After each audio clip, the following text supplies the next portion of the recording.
Good morning, everyone. If you can hear me, type in good morning. How you doing, people? Samuel, good morning. Edric, good morning. LJ, Spencer, Bardia, Kelly, good morning. Christopher, good morning. Michael, good morning. Manav, good morning. Hannah Cole, good morning, my friends. Thank you for sharing breakfast with me. We're going to have another strong workout today. Remember, we're adopting a forward-looking perspective. We're going to focus on the things that we can control. And what we can control right now is everything from this moment onward. So this is a kind of a fresh reminder to anyone. Now, and this is advice I would give you under any circumstance. So just always pick yourself up, learn what you got to learn, move forward, and give it a fresh attack. Every day, I mean, it's both a blessing and a curse. It kind of feels cyclical because, you have to redo the dishes every day. And, there's these parts. But at the same time, it's a fresh chance, right? So every day is the first day of the rest of your life. It's a brand new day. There's never going to be ever again. What are we today? The 6th of February, 2023. This will be the only 6th of February, 2023 in all of the universe's history.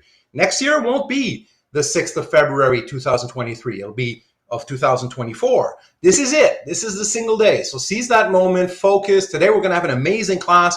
What the hell are we doing? Well, let's have a look at where we are with our main document. And we've got a quiz next week. So what I'm going to do is I'm going to show you exactly what the quiz looks like. I'll show you just like I did previously so that when you come in, you know exactly what to expect. Also, remember, because I want to see you succeed, the homework prepares you for the quizzes and the quizzes prepare you for the test. And so hopefully by the time you're there, it's just more of the same, only the heart rate goes up and it's time sensitive. So those two things matter, by the way. The heart rate does go up because it matters. And it is time sensitive. So be mindful when you're, and Manav, put yourself on mute, my friend. Be mindful when you're doing your practice, your homework. Look at the clock, right? Be mindful. At the beginning, it's normal not to look at it. It's normal if it takes a little longer. But if it takes forever, then there's a bit of a problem. But typically, these exams and quizzes, I always have more time than you need. So if you always feel rushed, then there's a problem there. That's a lack of preparation. But I'll show you what the quiz looks like. We're going to have one next week.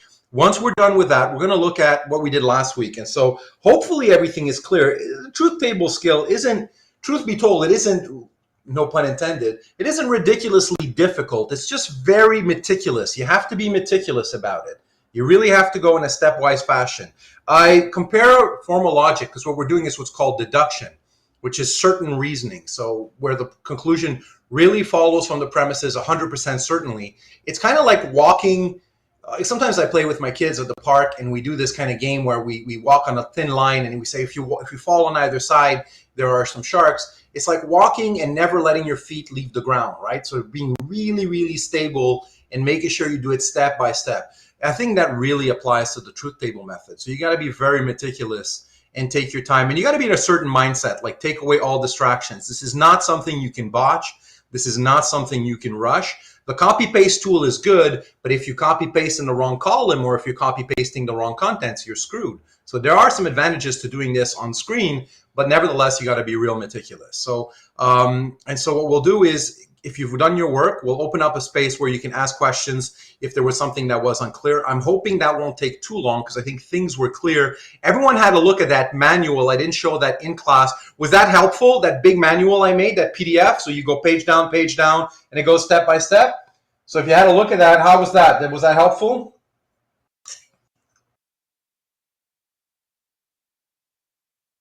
Manual on how to do. Close. Edric says super helpful. All right. What did people think? I made that myself. I'm really proud.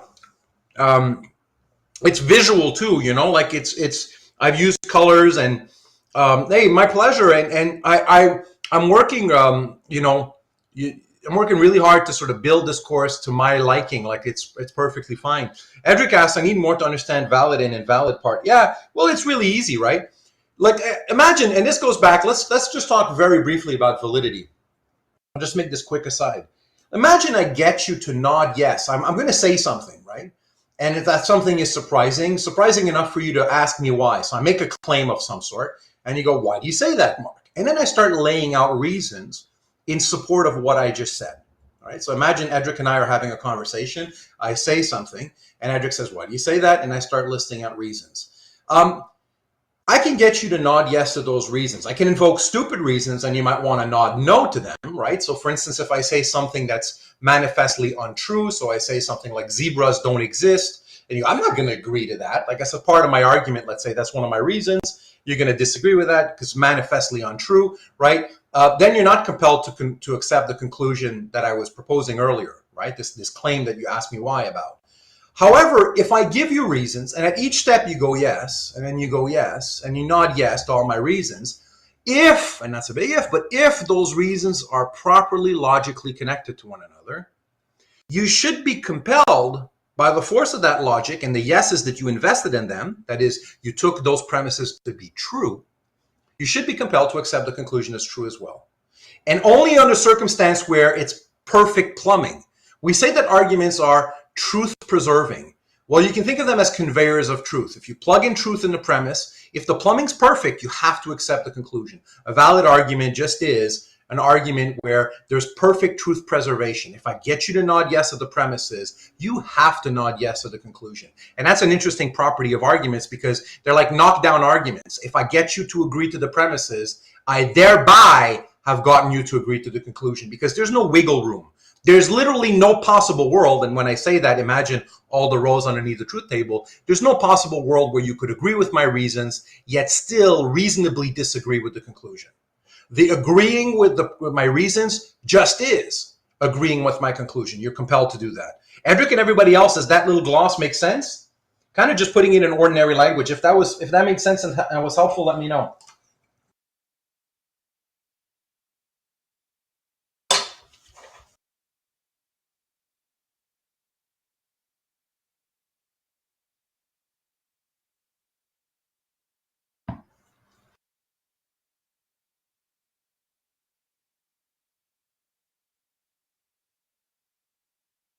Cool. All right. So where were we? So I'll open up questions about last week's truth tables, and it can be, yeah, I'm hoping this is kind of makes sense, and there'll be more technical. I'm hoping more technical questions. On some level, you don't really need to understand validity up to a certain point. I just need you to sort of carry it out. But it's nice if you can feel it in your bones. Some of that takes a little bit of dreaming and sleeping. And so we'll open up a space for that. Today, we're learning the short truth table method. We're going to work really hard on that. So the first thing I want to do is motivate why are we doing this. But then I'll set up a few things, kind of like what I did last time, that are going to make sense and help us move forward in the method. So I'll talk about distinctive rows and our connectives. I'll mention something called reverse engineering. We'll practice that together, and then we'll do the method step by step. And at the end, I'll show you that I've kept my end of the promise. Remember, we have a deal in this class. What's the deal? You and I, we have a deal. I made a deal with you. You agreed to something. We have an agreement. What's the agreement? Think of the Karate Kid. We had an agreement. At the beginning of class, I made a deal with you, everyone. I said I would do something and you're going to do something else.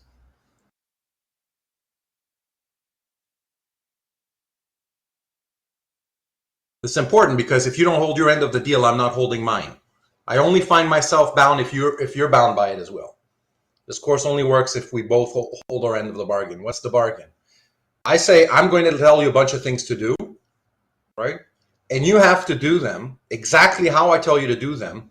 Yeah, not just the homework practice, but you have to do the homework when I tell you to do the homework. Like you have to do exactly everything I tell you to do when I tell you to do it.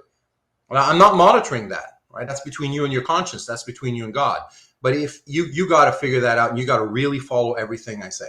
If you follow everything I say, and remember when I tell you to do it. Last week I said, holy cow, you folks really better be working on your long truth table. You'll see that today because we're working on the short method. It's going to presuppose what we did last week. So if you truthfully, and only you would know, throughout the week, spread out your homework and did it all, then you're going to be okay. If you didn't, you're screwed. I have to say, while we're on this topic, and we're going to get moving in just a moment, I have to say, with all due respect, there's a group of people who just need to drop this course. They're just not good. It's heading for disaster. They're not working hard. Not a huge section of the class, but there are some people who are just completely kidding themselves. Please stop. Stop kidding yourself. Stop kidding me. Just leave. Spend your energy elsewhere, right? Do another thing. but you absolutely have to do this. This is the nature of this course. It's just not, there's no other way of doing this. All right. So that's what we have on the menu for today. Like I said, today's the first day of the rest of your life. You want to pick yourself up. You want to put yourself in a champion attitude. You've got the opportunity to do so. Is everyone good to go? If that sounds like a good way to spend our time, tell me good to go. GTG. I'm loading up on food because I got a big class ahead of me. GTG, good to go? I'm good to go. Man, I'm always good to go. If you hold your end of the bargain, let's do this. Indeed. All right, let's have a look at our main document. Remember, you're being graded in a very straightforward manner. Things are graded out of whatever weight they have. You've done the test on symbolization. That's terrific. So you've earned whatever you earned there. That's great. That's done. That's in the can. That number will not change under any circumstance. It is what it is. Hopefully it's a nice number. If it isn't, who the hell cares? Pick yourself up and go. The drills are done. That's also fantastic. It's guaranteed 10 out of 10, essentially, if you just did it. And now we have quizzes. They're going to be worth 10% each. We're going to have one next week. That's February 13th. The goal of quizzes, remember, is to prepare you for the test. It's absolutely vital, even though I hold only the best two. And you can imagine, well, I can skip this one. It's like, don't. Do all of the quizzes and apply yourself to the absolute maximum, because the goal is to get your heart rate up and to gauge your ability for the next test. And when I say gauge your ability, that's for you. I don't care what your ability level is. You got to do what you got to do, right? You make this happen. And then on February 27th, you're going to have a test that's going to be worth 25%. And these are always going to be graded in all or nothing fashion. So these questions are going to stand or fall completely on their own. So it'll be like 0 or 5, 0 or 5. So if that's a quarter of your grade and the questions are graded out of 5 and it's always 0 or 5, things can go south real fast if you don't know your stuff. Conversely, if you do know your stuff, you can do terrific. And a lot of people are. So props to all those people who are doing terrific and who are following through on that bargain, right? So that's how the grading scheme is. Remember, I'll grade all of the quizzes and I'll keep the best results out of the two. The smart thing to do is you do all three, right? Let's look at a week by week breakdown. Here we are, week 5. We are doing short truth table methods, right? We'll call henceforth the truth table method that we learned last week, we'll refer to that as the long truth table, because now we're going to contrast that with the short truth table method. And there's a sequence here, right? You have to learn the long way before you learn the short way, because as you'll see, one is parasitic on the other. The short truth table depends on the long truth table in a way that the long truth table does not depend on the short. So it's not like I could have just gone ahead and skipped this and just taught you that. That's not possible. Notice also that you have homework, and the homework has to be done that week. It can't, you just can't sit on your butt, and you can't get started very late in the week either. You got to spread that stuff out because you got to dream in between. All right. And those of you who have been following that advice, I'm sure you're starting to see the results, because I kid you not. Right. And then what are we doing next week? February 13th, as I said, we'll have the quiz. Notice that the quiz is both on the long and the short method. It will have 2 questions worth 5% each. 5 plus 5 makes 10. And the way I've set this up, it'll be like a sandwich. We'll get in class, we'll practice a bit, then we'll do the quiz, and then we'll get back in class and practice some more. All right, so it'll be like a sandwich. And the idea is all of that is a workout session for you to get better. By the end of today's class, we're done learning our second month skill. That's it, we're done.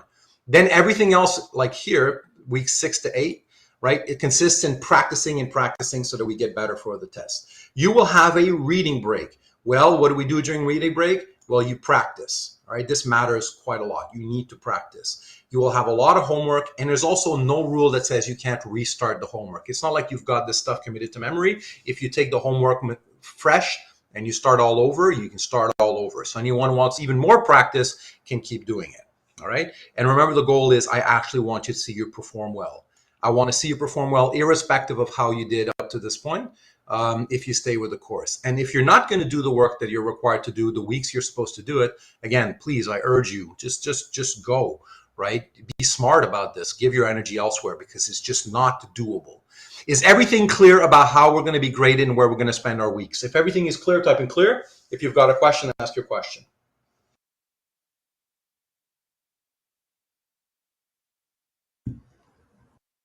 Again, questions are perfectly fine. I'm happy to answer them. If someone's not clear about something, I might as well make sure we are.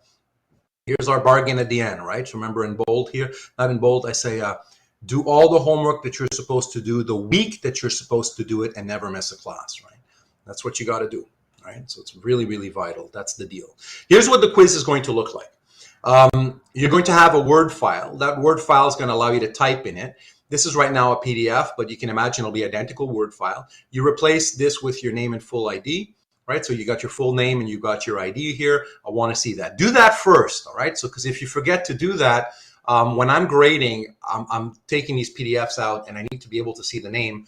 Although I don't really sort of grade by person, what the hell do I care, right? But it's really vital that we're able to relocate these files should they ever get misplaced, and so that I'm able to track my paperwork and everything. So make sure you put your name there, right? That's going to be worth 10%. I'm going to read the instructions. The file you're reading is the one you will use for your answers. Write your full name and KPU student identification number at the red spots above. To avoid loss of data, be sure to save your file often as you work. This is advice. It's not instructions. This is me loving you. Do not alter the formatting in any way. This matters. Do not alter the formatting in any way.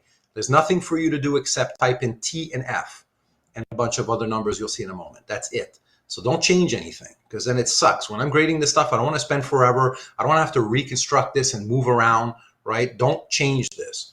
Read the instructions carefully and do what you're asked. Once you're done, proof everything. And when I say read instructions, it's like the per section instructions. So for instance, if there are some instructions here, read that carefully. Right?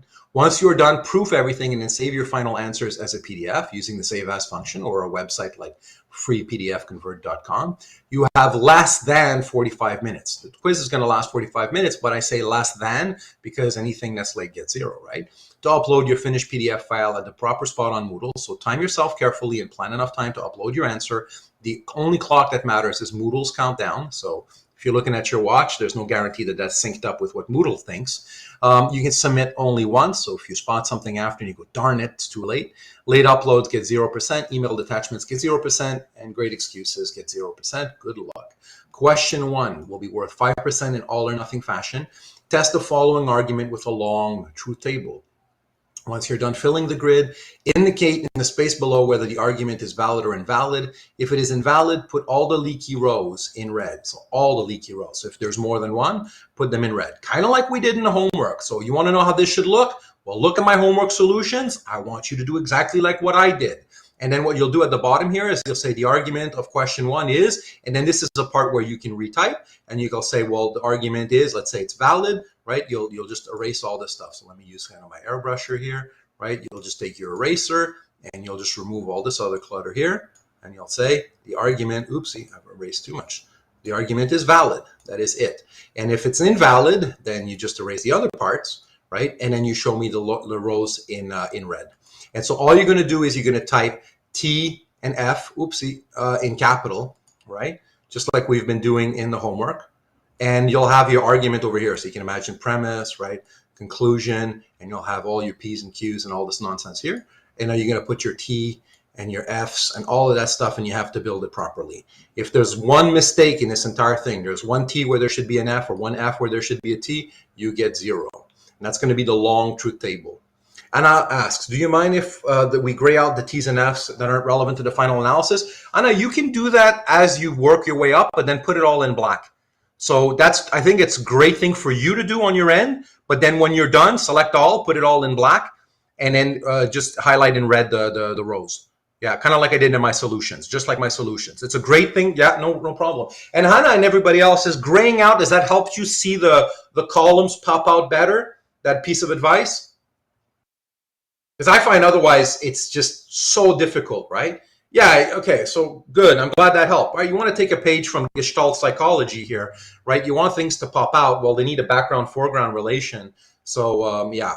All right, so this is the the long truth table, and a short truth table is going to be a second question, also worth 5%, and you'll have your instructions here. Test the following argument with a short table. This is the kind of stuff we're going to be learning today, so you don't know how that works. And then again, choose valid or invalid, and then show where it resists. So there's a part that you might have to put in red. So there's a little part that you might have to put in red. That's actually just going to be on these 2 parts here. And then you show that in red, and that's the stuff you'll learn today. 5%, all or nothing fashion. 2 questions, 45 minutes. you got to turn it in on time. It'll happen in the middle of next week's class. Are there any questions about this quiz, or is everything clear? If everything is clear, and this will be available on Moodle, if everything's clear, type in clear. If you got a question, ask away.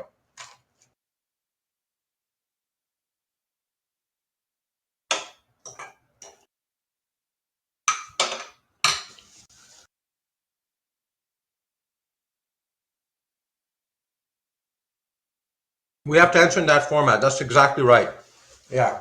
So you've got your shortcut keys. Well, in this case, you don't need shortcut keys, right? So it's just TF. Yeah. Not a new file. I'll be pissed. If you do that, I'll give you 0. Yeah. And some examples, well, they're called homework, man. So we got lots, but we'll practice together. Remember, we're practicing today, right? And we're going to practice. You're going to practice throughout the week. And we're going to practice before the quiz. Then we'll do the quiz, and we'll practice at the end, right? So, yeah. Manav, does that help? Of course, we'll practice. We'll have lots of examples. Yeah. So no worries. And if anyone did, so Edric just mentioned something that they had to fine tune. If I gave you comment in the feedback box and I said, don't do that next time, don't do that next time.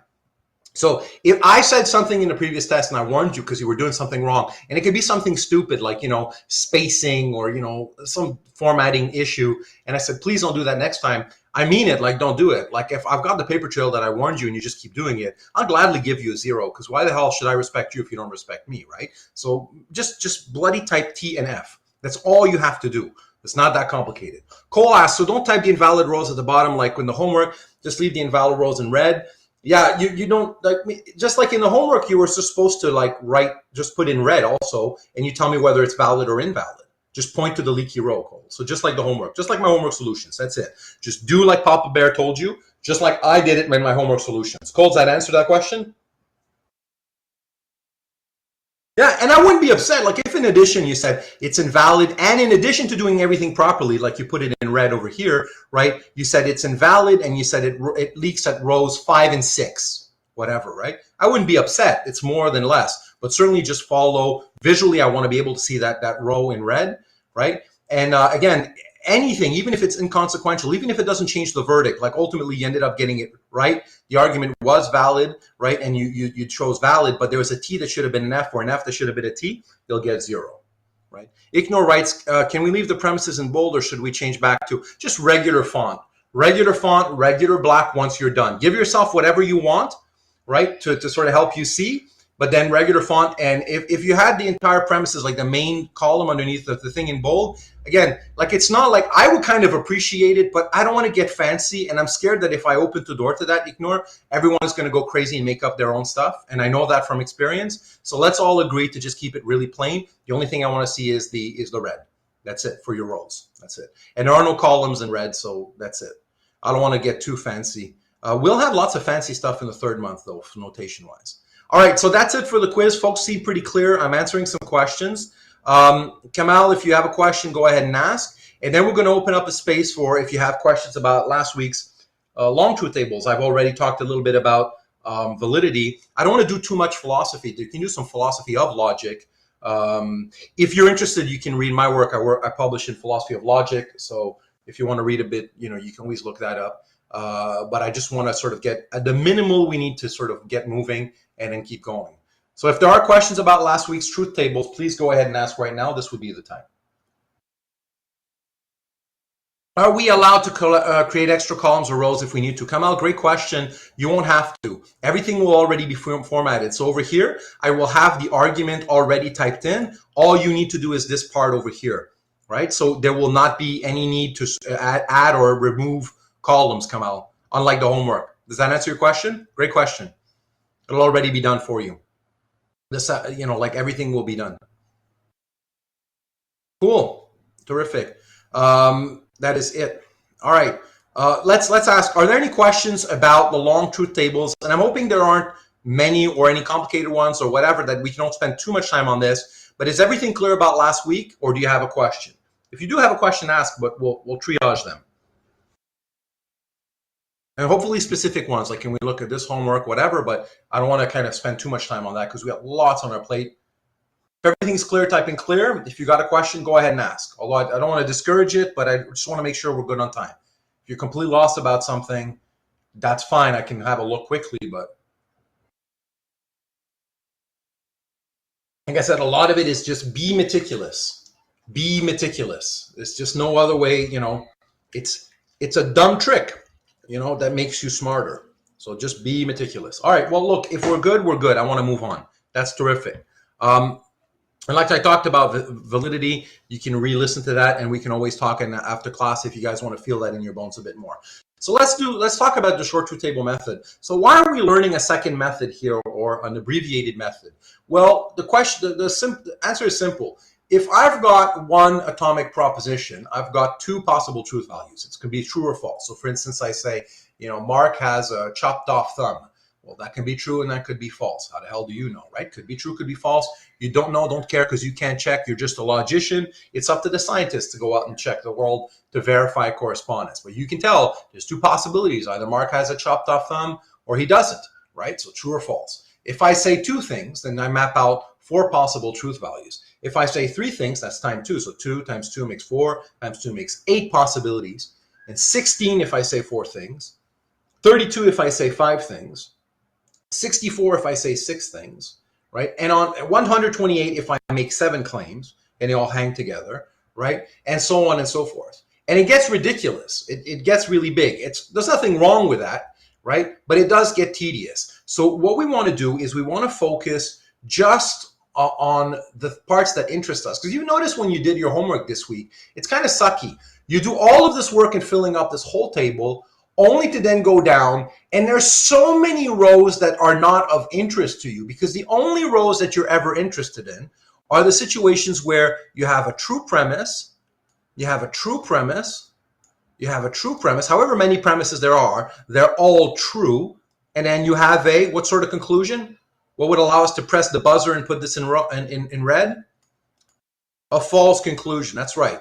And anything that doesn't fit that description is not super interesting to us. At any rate, only these that have all true premises, that's when you're interested in saying, oh, what the hell's happening at the conclusion? I don't know about you, but if you worked a lot and you get a little nerdy, there's a sense of excitement when you finally get to one of those rows. But if you worked on, what did we say a moment ago, like 64 rows, and you're scrolling down, there might be just one row where all of the premises are true, and you get to check that. And it kind of sucks because there's so much you have to discard.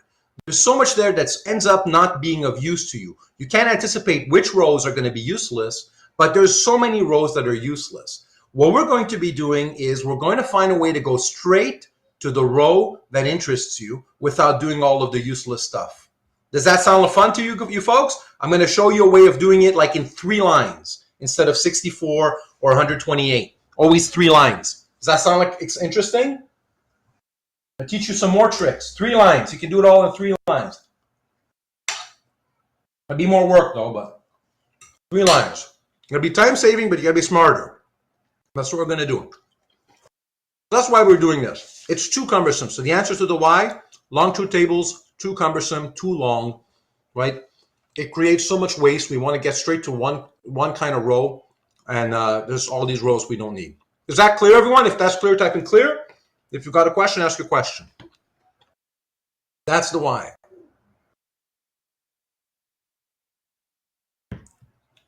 Edric, what happens if all premises is false yet the conclusion is true? Well, that's not a row that interests us. That's it. So Edric asked, what happens if all of the premises are false yet the conclusion is true, right? And that could totally be the case. So here's an argument where all the premises are false, right? I say, well, if you chop off my head, then I will keep living. I have a sawed-off thumb, and let's say zebras are able to fly. Therefore, Edric is a student in my class, right? That's not an argument that compels you to accept that conclusion. The conclusion is true, but it's true in virtue of correspondence. It's not true in virtue of the reasons that I've just put forward. It's true in virtue of its connection to the world, but it doesn't derive its truth from the plumbing. So we just don't care about that row. Who the hell cares? You see that, Edric? Like, why should we? That's nothing to write home about. Edric, if that's clear, type in clear. Like, it's one of those rows we just skip by. Yeah. Like, you had another one of those. Yeah. Terrific. All right, let's look at the distinctive rows in our connectives. By now, you should have this, tattooed in the back of your subconscious. Let's look at our connectives. Here's conjunction, for instance, right? Notice conjunction. When you were committing these to memory, when I was having you do your drills, you must have noticed, first of all, there's a lot that in this grid, because technically this is 4 by 3, so that's 12 little blocks here that you have to think about. But the truth is, you don't really need to think about these. You don't really need to think about these because these are always the same and they're kind of mechanically entered, right? True, true, false, false, true, false, true, false. That's the same for all of the connectives. So you didn't really have to memorize that. And moreover, you'll notice even for the column underneath the main connective, so here we have and, conjunction, well, there was kind of something that stood out. In the conjunction, the only world, the only situation under which the conjunction as a whole ends up being true is when both conjuncts are true. That's the only circumstance. That's why it's a very demanding logical connection, because it requires both of the things being connected to be true in order for the compound proposition to be true. In all other circumstances, the claim turns out as false. So just want to point that out. That's a distinctive row, right? It's only when both conjuncts are true that the whole conjunction ends up being true. That kind of stands out, right? If you have a sequence here, right, it stands out from the rest. The T stands out from the rest. Likewise, if you look at this junction, there's also a row that stands out. Once again, you don't need to worry about the columns, but if you look at the row, the columns on the side don't bother you, but if you look at the column underneath the disjunction, there's only one condition under which now that's the reverse, under which it's false. There's only one situation. It's when both of the things connected by the or end up being false. When both of those things are false, then it's false, but it suffices that you have a single one that's true, right, for the whole thing to be true. Like it says here, at least one of those things is going to be the case, so you're one and done. It's great if you have overkill. So if you have two things that are true, right, and you said or, then that's great because nothing barred that possibility. We're using the inclusive sense of or, so we're using inclusive disjunction, right? But there's only one possible world in which the disjunction is false. It's when both disjuncts are false. And once again, if you contrast that in the middle column here, it kind of had a bunch of T's and it stood out because it's different from the rest. Just like a moment ago, right, when we were here, we had a bunch of F's and the T stood out because it was different. So a bunch of F's, oh, this one stands out. And then likewise for this junction, a bunch of T's and F stands out. And it's the same thing also for the conditional. We also have a bunch of T's. It's a very permissive connective. It allows a lot of things to be true. When both of the things are true, it's true, right? When only the consequence is true, it's true. And when neither are true, it still has this presumption of truth because it hasn't been falsified. The only situation under which you can falsify a conditional, under which you can say someone lied or they broke their promise or what they predicted didn't bear out, is when the initial conditions that they were predicting were obtained, yet the outcome that they were forecasting didn't obtain.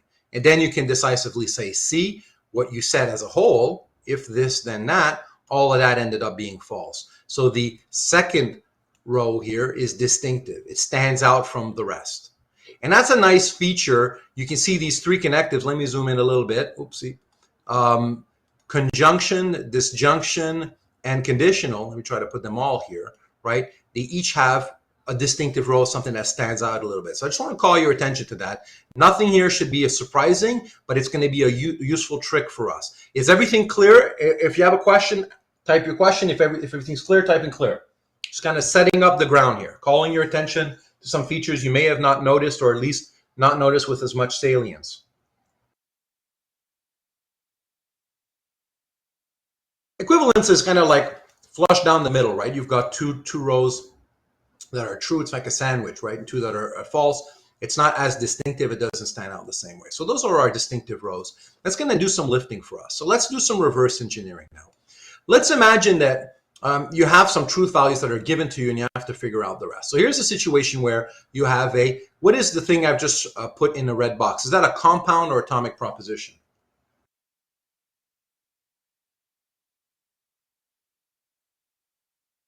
You're correct. It's a compound proposition because it has a connective, right? So that's one of the animals in our kingdom. How many in our animal kingdom, how many animals do we have, by the way? It's very easy zoology. We learned that last week. How many animals are we concerned with? There's really not that many. You can almost count them on your hand. There's 6, right? There's the 5 connectives, and there's the lovable atomic proposition. Well, here, imagine, for instance, that you know that this entire compound proposition is true. Let's say I give you as much by telling you here that it's true. What would I replace the question mark with? What would be the truth value of P? If not P is true, then P would be what?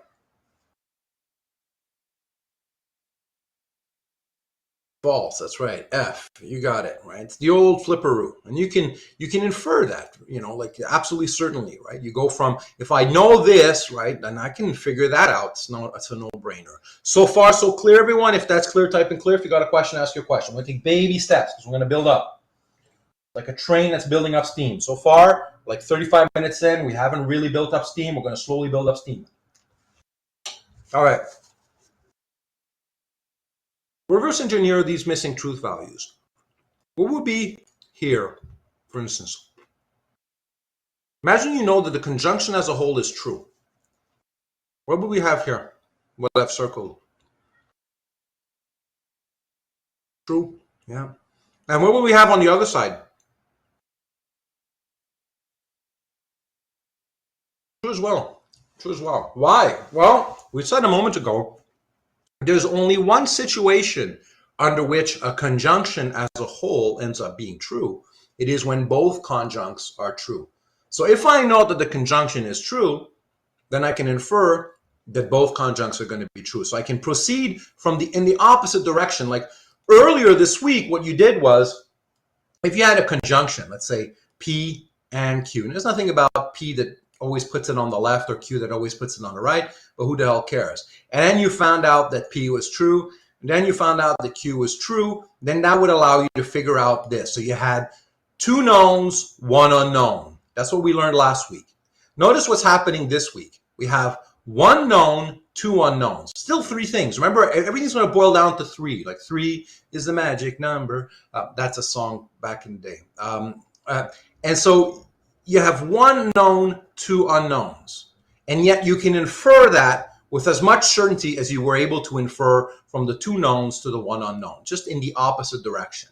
So last week we were walking. This week we're moonwalking, right? We're just going to walk in the opposite direction. Here's another situation. Imagine you know that the entire conditional is false and the consequent of that conditional is false. What would we put where I've got my question mark?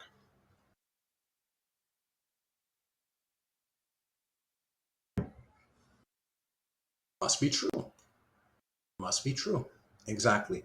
Why? Because again, there's only one circumstance. We saw this with our distinctive rows. There's only one circumstance under which we can falsify, show as false the entire conditional is when we have a true antecedent and a false consequent. If I were to put, for instance, false here, right, that wouldn't work. Why not? Why would that be incorrect?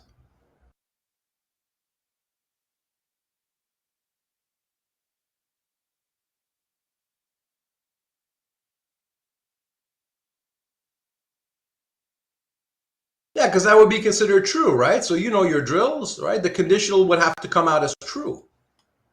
If you have a false, remember, so there's a presumption of innocence until proven guilty. Well, conditionals enjoy a presumption of truth until proven false, right? So that would be erroneous. So the proper and only truth value, it's not like you guessed it. You deduced it. There was no guessing.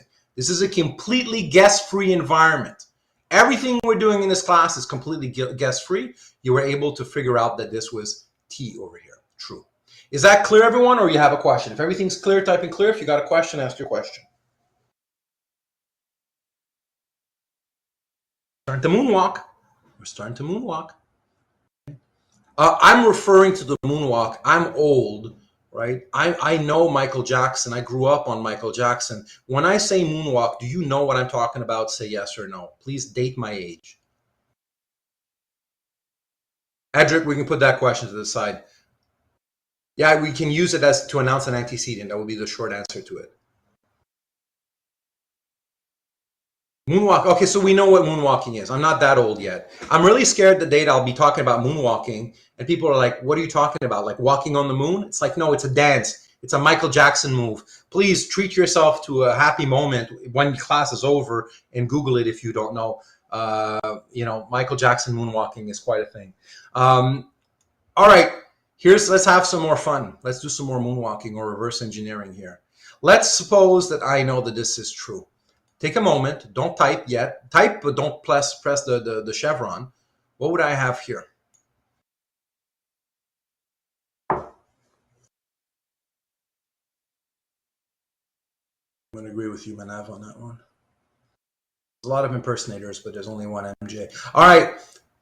What will we have here? What do we put instead of those 3 question marks? You can press your chevron. Folks are saying F, F, F. F, F, F. How do we figure that out? Well, we have one known. We have one known. So this is what? What animal is this? Let's do some zoology. What animal is this?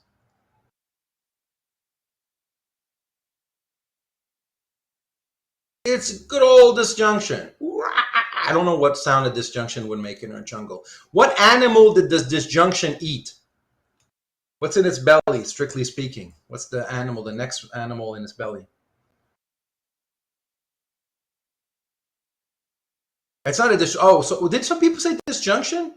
Holy cow! I'm half asleep here. I'm asleep at the wheel. This is what? Okay, slow down, slow down. What animal is this? Sorry, I didn't even catch that. I'm like asleep at the wheel here. What the hell? What animal is this? It's a bloody negation. All right, let's start this again. What did the negation eat? Yes. Okay, let's wake the hell up. I gotta wake up. All right. It ate a disjunction. All right. It ate a disjunction. So if I know that the negation is true, then I can put what truth value here? Right underneath that. I can put false. I can put false. Terrific. Rinse and repeat now. If I know that the entire disjunction is false, then there's only one circumstance under which the entire disjunction is false. It's when both disjuncts are false. So we end up with, we had one known and we were able, stepwise, we had 3 unknowns, but look at the steps we did. At any given time, we weren't moving beyond 3. That's our cognitive range. Here I was able to figure out one known, one unknown. That made that F. So that's small little gaps, right? And now I had one known, 2 unknowns, and I was able to fill that out, right? And now I end up with that. I'm able to know decisively. Was guessing involved, yes or no? Did we guess at any stage here? Did we make a bold leap of faith, a guess? Did we bullshit? Did we sort of like, no, not at all. No guessing whatsoever. This is a complete guess-free environment. We're having a complete guess-free method. If you find yourself having to guess, then you're not applying this method correctly. Let's have some more fun. Take time. Reverse engineer these missing truth values. Let's give ourselves, let's say 3 minutes. And then when I say click, everyone can paste it, but don't actually click on your chevron yet.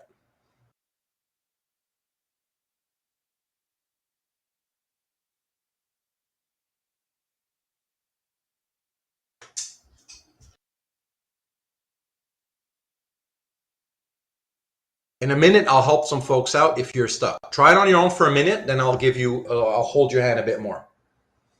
And no one paste anything yet. No one click the chat yet. On your own. And then I'll help you if you're stuck in just a minute.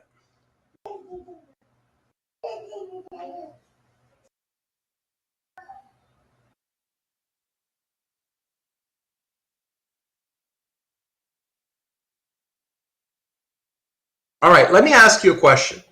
If I know that this is true, then I've got the truth value for the entire right-hand conjunct. Can I figure out the truth value here, yes or no? Can I, without guessing, figure out this truth value? Yes or no? Like just from this step, I know that one of the conjuncts is true. Can I figure out that the other is going to be true? The answer is absolutely no. Absolutely no. All right. Let me make that clear for you. Imagine, for instance, that I take all of this and I'm going to butter it all up really opaquely, such that It's just one big thing. Imagine this is one big thing. Exactly. It's one big thing, right? Hey, you know, let's call this one big thing. Let's call it P. Call it P. And we don't really need all this stuff underneath because it's one big thing called P. One big thing called P. Actually, I'm going to go around here and I'm going to call it just P. This on top. Can I do that? P. Would I be able to figure out, right? Would I be able to figure out what's underneath Q? Correct answer is no, I wouldn't be able to figure out without guessing. I don't know the truth value of the entire conjunction. If I knew that the entire conjunction was true, suppose, if I knew that all of this was true, could I figure out my question mark? Yes or no? Yeah. But that's changing the terms of the situation. You see that, Kamal and everybody else? I don't know whether the entire conjunction is true. Type in clear if that's clear. Yeah, cool. All right. Kamal can see. That's good. That's the goal, right? We want to get clear on this. Okay, so I don't know this truth value of this entire conjunction, so I can't figure out. Can I figure out anything further without BSing, or am I stuck? Say, like stuck if you're stuck, or if I can find a way out, say out. But if you're stuck, say stuck. Like imagine that's the situation you're looking at. And remember, the rule is you can't guess. There's no guessing involved because you can guess, right? You're stuck.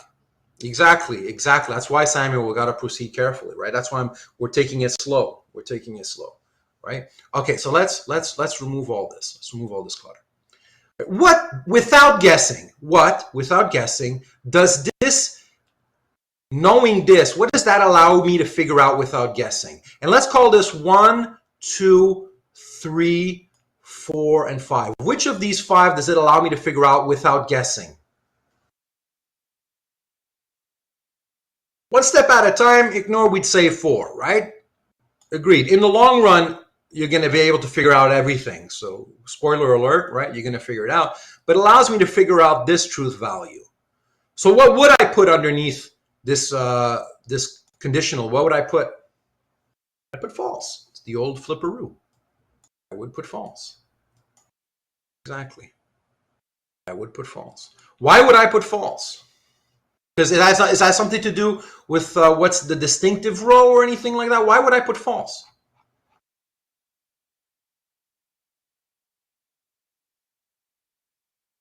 Negation's the old flipperoo. You go from true to false. Exactly. That is it. So I can figure this out. That would be step 1. Is that clear, everyone? If that's clear, type in clear. If you've got a question, ask your question. I can do that much. That much. So far, so good. Like, call me if I made bullshit. Like, everything is cool. All right. So we can't guess. We can't guess. Now that I know what the truth value is for this, what else can I figure out? And let's call this 1, 2, 3, and 4. What of these question marks can I figure out now that I know? Well, 3 and 4 would be the natural candidates here. I can figure out 3 and 4, right? I can figure out 3 and 4. What would I put here? True. And what would I put here?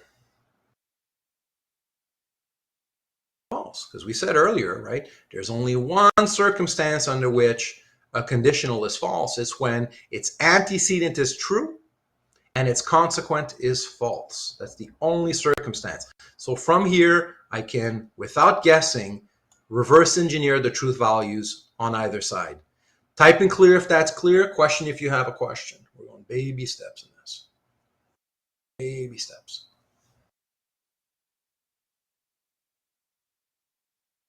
Beautiful. All right.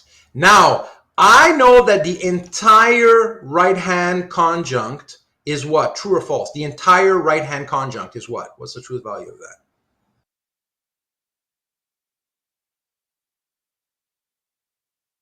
The entire right-hand conjunct is true. Once again, now, am I unstuck? Like, how do I figure out the rest now? It looks like I'm back to where we were earlier. How can I figure this out, folks? Get me out of this. I'm stuck again. I'm stuck to the same stuck we saw a moment ago.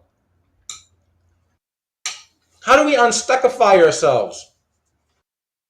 Look at the screen. How do we figure this out without guessing?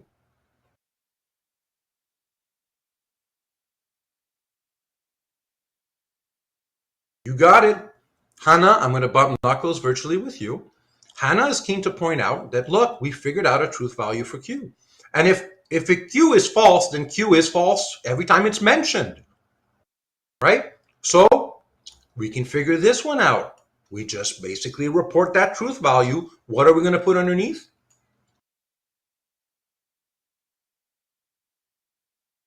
You got it. False, right? False. We end up with false. Is that clear, everyone? If that's clear, type in clear. If you thought we were stuck, we got unstuck. Still, correct me if I'm wrong. Did we guess at any stage? Did we guess? If we guessed, type in yes. If no, we haven't guessed, type in no. Still no guessing. Completely guess-free. Good. Because you know you're on the wrong track if you're guessing. All right, so now we want to figure this out. We know that its left-hand conjunct is false and its right-hand conjunct is true.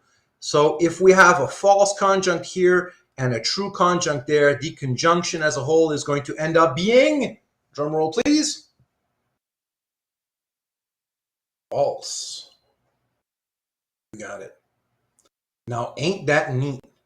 We had one known and we were able to reconstruct 1, 2, 3, 4, 5 unknowns, but in a stepwise manner, and everything hinges on the sequence by which we did it, which requires you to understand this sort of pecking order and to reverse engineer all this stuff.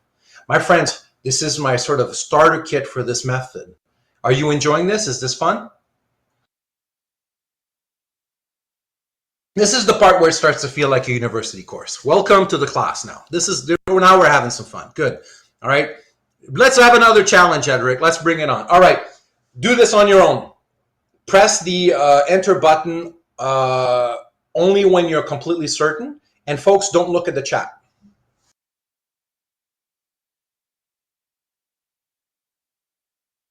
And if you get stuck, tell me stuck. If at any point you get stuck somewhere, tell me stuck. And then we'll do it slowly together. But give it a go on your own.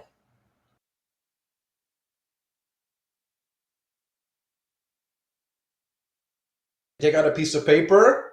Obviously, you want to do this. Your brain can't handle this. So anyone's looking at the screen right now who doesn't have a piece of paper, you're not taking the course. You're doing something else. I don't know what you're doing. You need some sort of machine, either a piece of paper or something on a Word file that you can play with.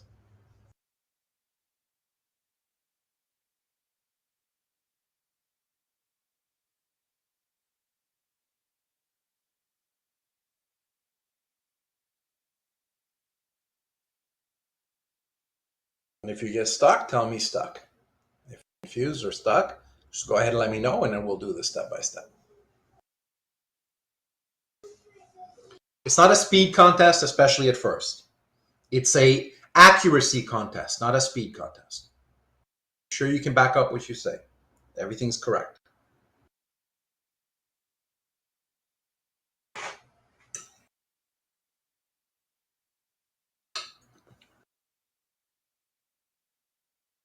And when you're going to be ready, type in the whole string of T's and F's.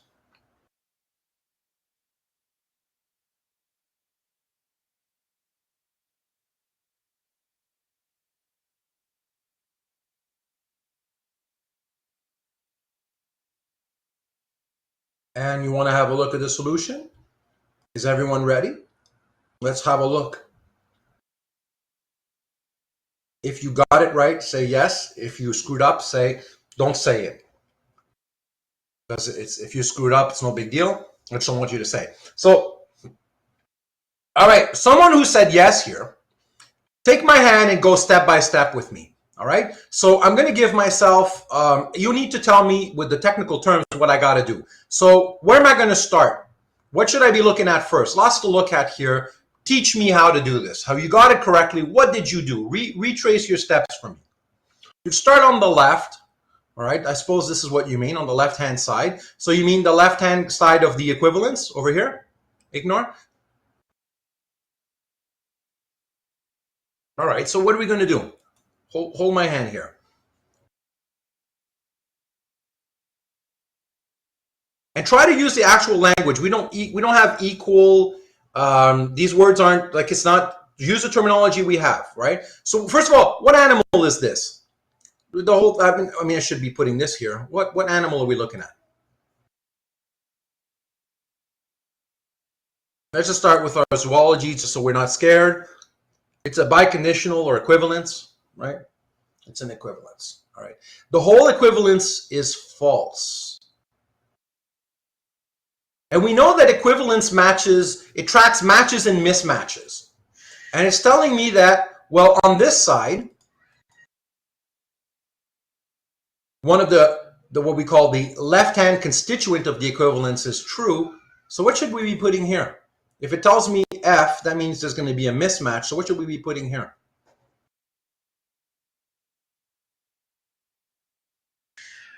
We shouldn't be putting false, because it's telling me F is another way of saying you should be having a mismatch with either side. If that's clear, everyone type in clear. If you were lost, type in lost. Like, that's a legit thing to write as well, if you were lost, like what we did. All right, cool. All right, well, now we've just learned the truth value of the entire conjunction here. What do we do next? We know that the whole conjunction is going to be false. What do we do next? We can put a truth value under Q. What will we put, Edric?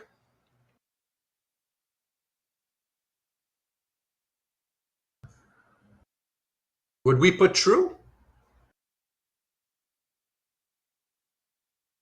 This Q, Rick, can we figure out true here?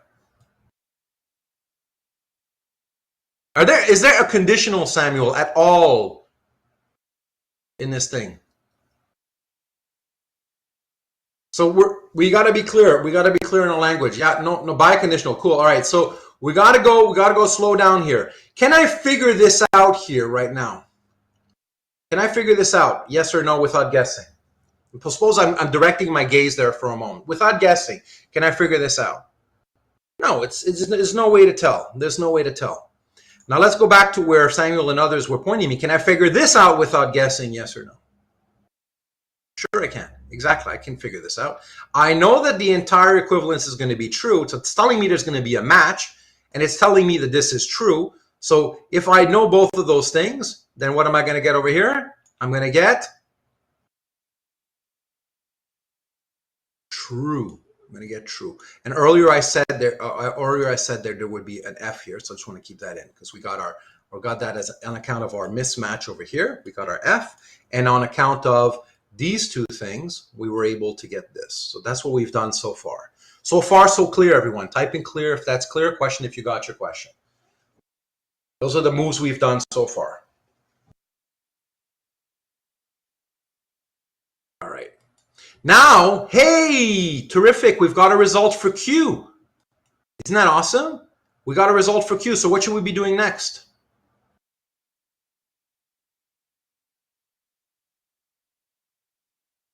We know that Q is true.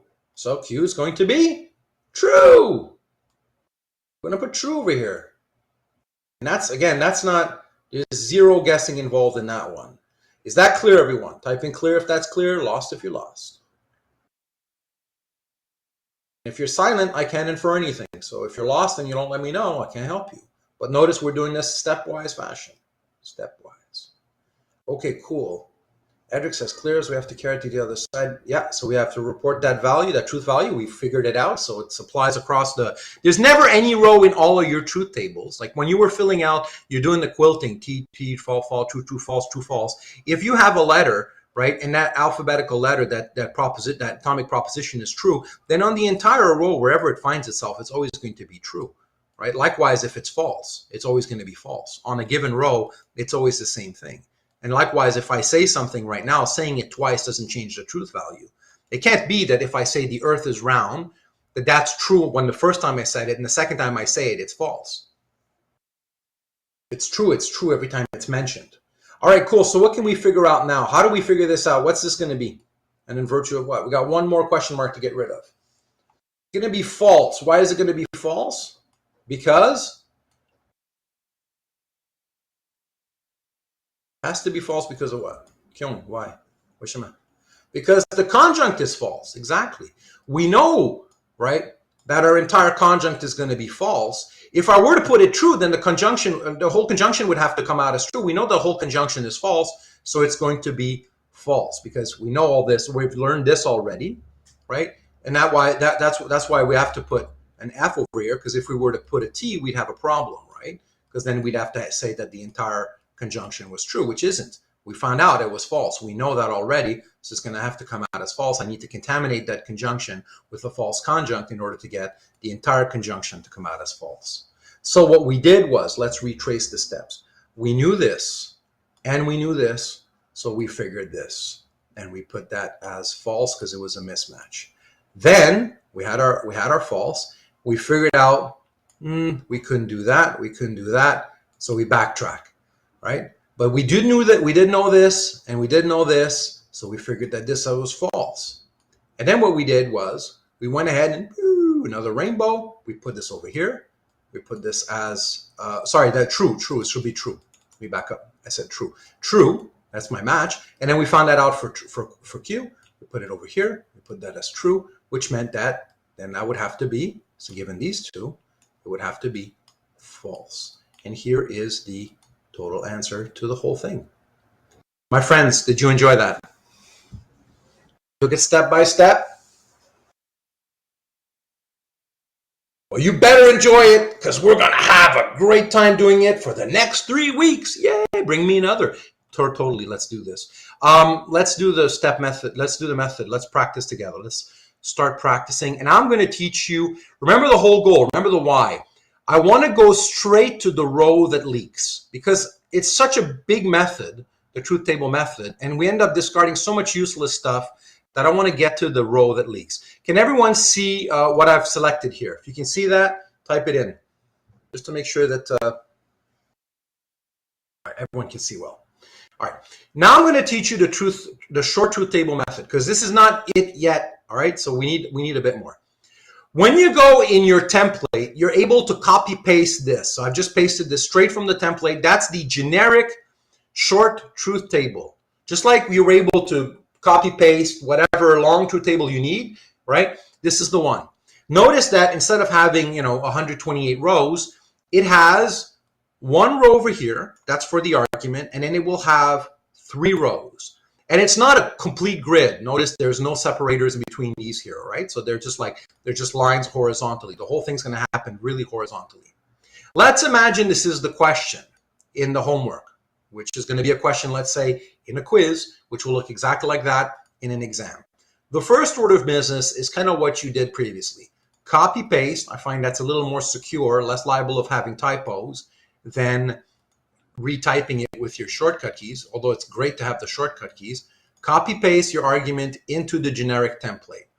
If you don't need a bunch of rows, you go delete columns, you go delete columns, and you just remove them.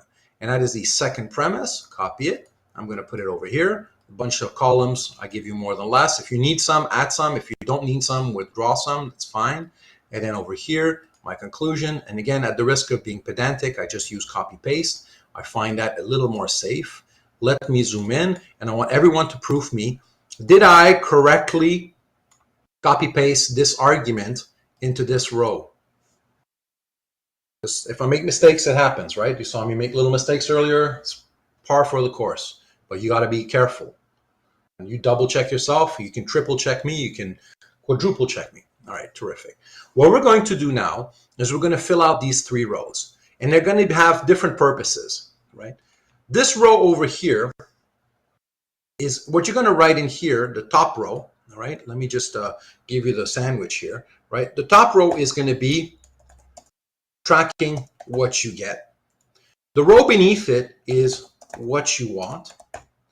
And the row underneath is how you got there. This is what these rows are going to be called. So this row over here, what you get, it's over here. Okay, the what you want row is going to be in the middle, and how you got there is going to be over here.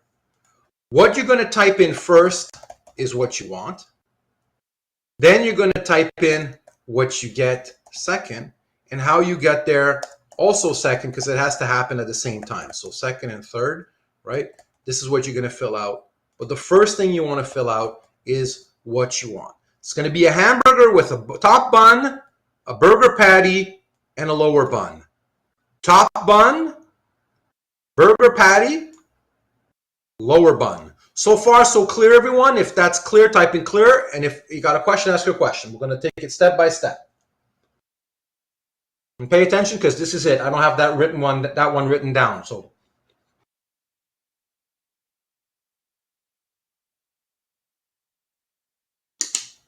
and as I mentioned here, the first thing you're going to want to fill out is the row what you want. The what you want row, is it the top, middle, or bottom row?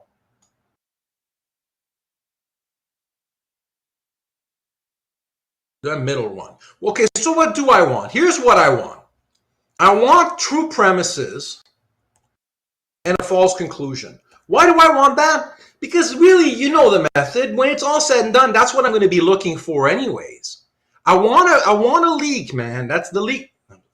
That's what I want. It's like a long road trip. I want a leak. Please stop. I want a leak. I want true premises, all true premises, and a false conclusion. So I'm going to put my T underneath the main connective because my first premise is a conditional. I got to be really careful. I can't just put this wherever. If I did this, I'd get 0. If I did this, I'd get 0. I'm going to put it right here because that's right underneath the main connective for that premise. And it's in the third row, which is the first row that I want to end up building. Right? The second row, the patty there, the middle portion. So I want true premises, all true premises, and a false conclusion, and that is it. This is all I'm going to write in this middle row. That's it. True premises and a false conclusion for the entire method from now until the end of this month. That's all you're ever going to do with that third row. If that is that middle row, sorry. If that's clear, type in clear. If you've got a question, ask your question. Middle row is true premises and a false conclusion.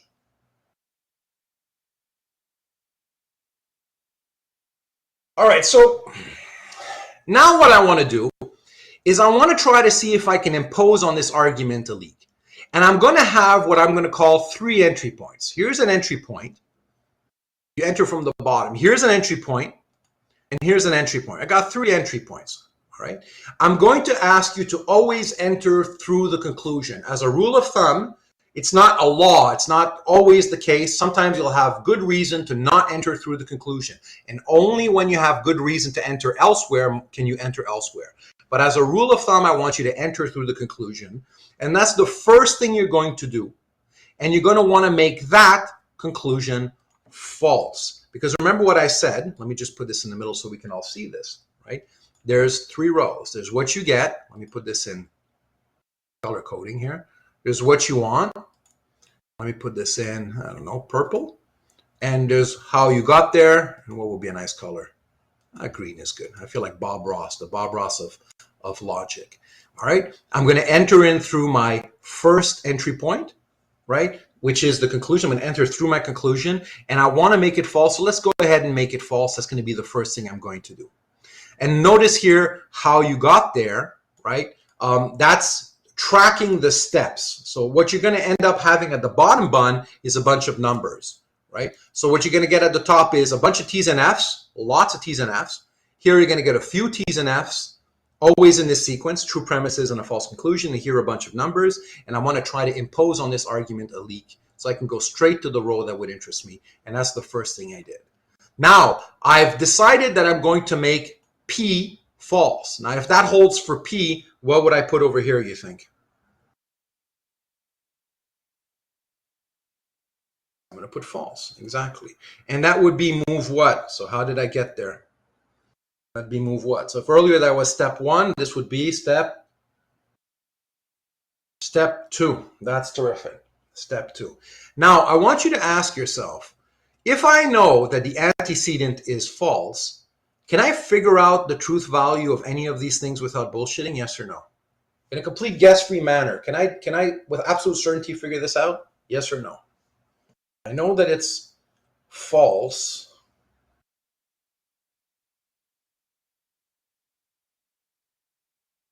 Think about this. I know it's false.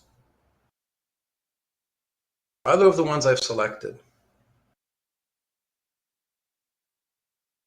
Samuel's right. The whole conditional would have to be what? If I know that the antecedent of a conditional is false, right? What does that tell me about the whole conditional? Like when we're doing the reverse engineering earlier. Oh my. It's going to be true. It's going to be true. It's true. I mean, let's go back and do our reverse engineering for a second, right?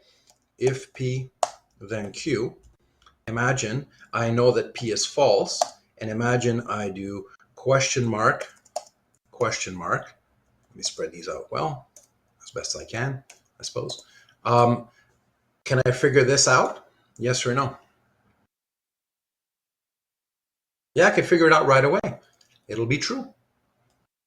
It'll be true. Because there's only one circumstance under which it would be false, and that ain't it. So it's going to be true. And that would be step what? What did we just do? What was that? That's step 3. Step 3. Good.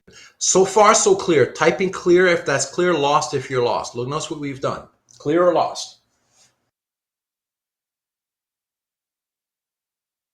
I knew that my antecedent was true, so I can conclusively know, right, with absolute certainty that it's going to come out as true. Yeah, and you didn't have to be lost at step 1 because step 1 just was our decision. We had to start somewhere. We have a plan. We're coming in with a plan. There's not just kind of, we have a mission. Our mission is not to doctor any kind of row, but to doctor the row that leaks so we can go, ha, right? That's our goal. So let's see if we can do this. All right.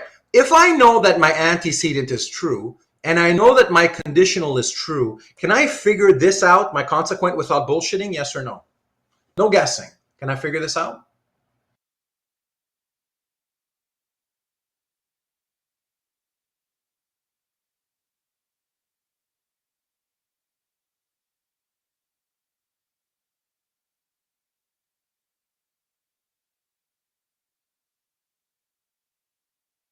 Okay, we'll go back to here. Where's my, here. Suppose I know that this is true, right? Suppose I know this. Can I figure this question mark? Let me zoom in. Just to zero in.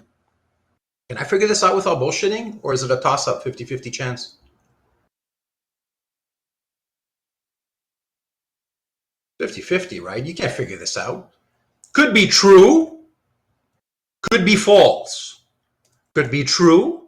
Could be false. So you don't have a clue. You're guessing. So let me ask again, right?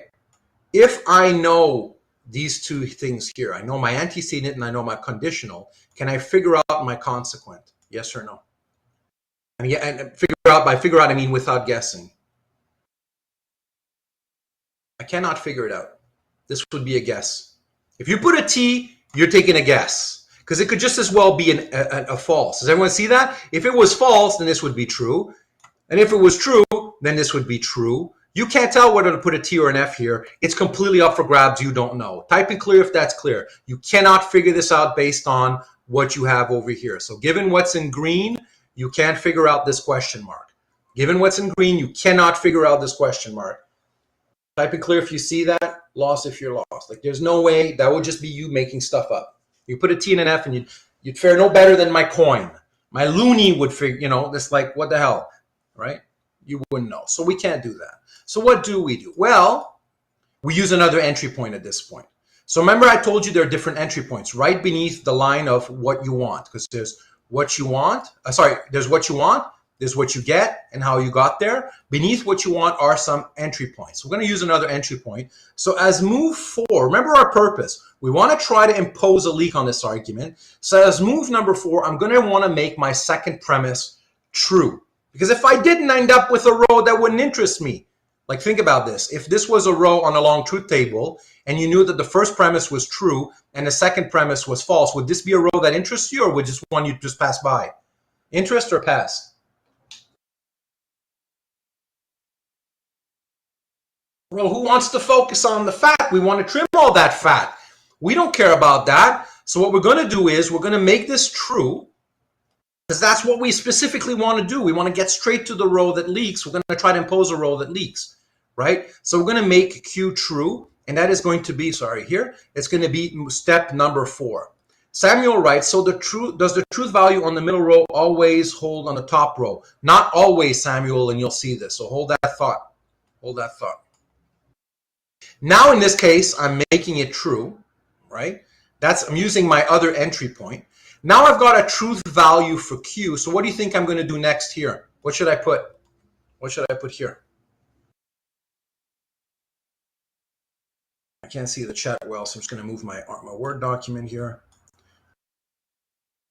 Cool. I'm going to put this as true. Why? Because if Q is true when said once, it's true when it's said the second time. And that is move number what?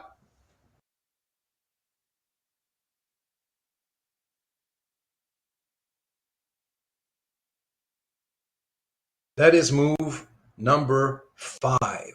Now we've done everything. Well, what have we accomplished? Well, remember our starting goal. Let's zoom back out here. Remember what we're trying to do.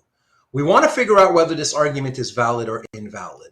And we know that if we did a long truth table, the thing that would allow us to declare that it's invalid is if we had a leak. So we went ahead and we said, here's what I want. I want to try to impose a leak right away. This is the row that I want. The middle one, I want to try to impose a leak. And we went stepwise. Let me have my bullshit checkers here. Did we at any point guess? Yes or no? I mean, we had a purpose. We came in with our entry points, but did we guess? We never guessed. We never guessed, right? And what did we manage with? So if you were looking at the long truth table, what is this? Is this a leak? Yes or no? It's totally a leak. So we got what we wanted. Right? We got what we wanted. If we were successful in trying to show that this argument leaks, what is it? Is it valid or invalid? If we were successful in showing that it's a leak, that it's got a leak, then we can establish that this argument is invalid.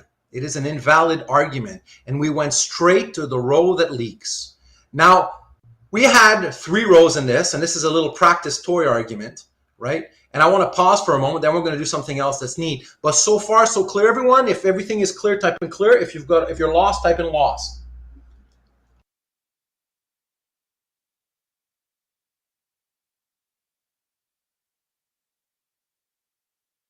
Top is what you want, what you get. Middle, I'm loving it too. Bottom is how you got there. Ignore. Would the P for the top row always be false? No, I mean, who the hell knows, right? Like, for instance, if the argument was different, it'd be different. There's no guarantee, right? But we wanted to make our conclusion false. That was our first move. And so let's go ahead and make our conclusion false, which made that P false all throughout. Ignore, is that clear? But there's nothing magical about P, right? And a different argument could have different circumstance. Each time, who the hell knows? You have to do it each time. Yep. So we've got a leak, it's invalid, and this would be a correct answer. This gets 5 out of 5 in an exam. So that's terrific. But notice what we wanted to do. We wanted to go straight for a leak. I'm going to do this argument now. So here's the same one we just did. Notice here, this is the short truth table method. The argument did not resist our attempt to force on it an invalid sequence of true premises and false conclusion. Therefore, it's invalid. Let's do it with a long truth table method. Papa Bear is going to do it because Papa Bear is pretty fast. True, true, false, false. I did all of that for P, so I'm going to paste that over here for P. Then I go true, false, true, false. I did all of that for Q, so I paste that over there for Q. If true, then true, true. If false, then false, false. If false, then true, true. If false, then false, true. Check for leaks. Let me put this in bold so it's a little easier to see. Let me put this in bold, it's a little easier to see. And let me put this in bold so it's a little easier to see. Is this a row that interests us? Potentially yes, because all premises are true. But everything's great. In this scenario, it works out great. The conclusion is true. Is this a row that interests us? No. Is this a row that interests us?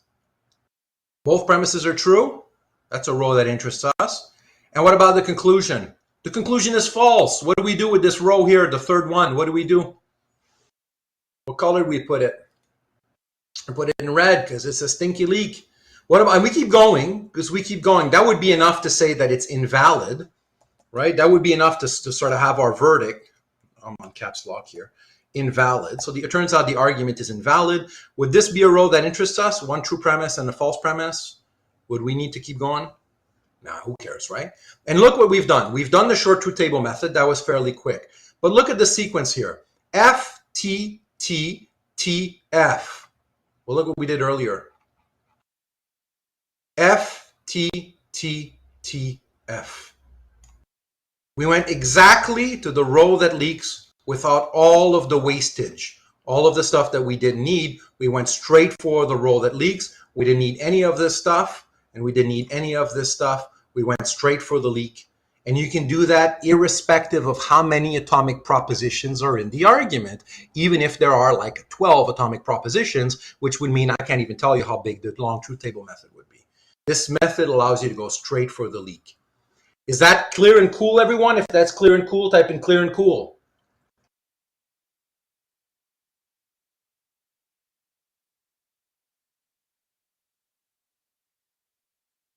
I think it's cool, and I hope it's clear. Right? And do we agree now? All right, and I suppose I could ask that question in a moment, but that none of this would make sense if I wouldn't have taught you what I did last week, and that what we did last week wouldn't have made sense if I wouldn't have had you do those drills in the first month. Do you agree? Type in agree if you agree. Like this presupposes quite a lot. Like if this was your first class, you'd be like, what the hell? Like a serious what the hell? Like you would not be following. Like everything was done. Like this is where it all comes together. The loose ends are all tying up. It's like Papa Bear promised you all these promises. It's like, yeah, totally, right? All right, let's do it again. Let's do it again. You want some more practice? Let's do it. All right. So here's the argument. Imagine we've already pasted it in. Let's do it. Let's do this. I'm going to do another one. Let's hold on. Let me just remove all this. Right. This is actually already filled. Let's clear it all up, and we're going to do it together. All right. How would we fill this up? So we don't know the verdict yet. All right. Let's just clear all this and realize it was still there from previous time. All right. If P, then Q, therefore P. We've already pasted that in. What's this top row called? What is that? It's what you get. It's what you get. What's this middle one? What you want. What you want. It's what you want. That's right. And what's this bottom one here?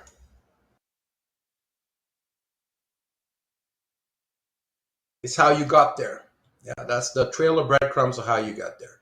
What do I want? So let's fill in this. What's the first one we fill in is the middle one. What is it that I want exactly? Tell me in plain English. What do I want? What's the goal here? We have a goal. We're not just doing this mechanically. We are doing it mechanically, but with a purpose. We got a goal. What's our goal?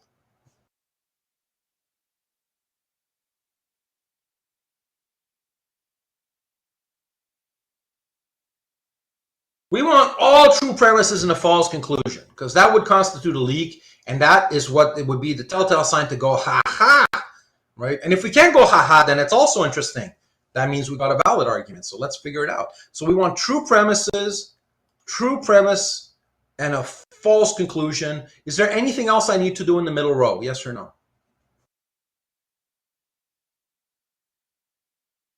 I'm done. That's it. That row, that's the easiest one. Make sure you do it well. So these have to be beneath the main connective, which is a no-brainer for my second premise, but you never know. You might have a complicated animal and you got to figure out your taxonomy, figure out what sort of animal it is and put it underneath, right? We all agree that, for instance, let's do insert to the left here, right? Suppose I had, let me do a trick question here, right? Suppose I had this. Where would I put my T? Underneath what?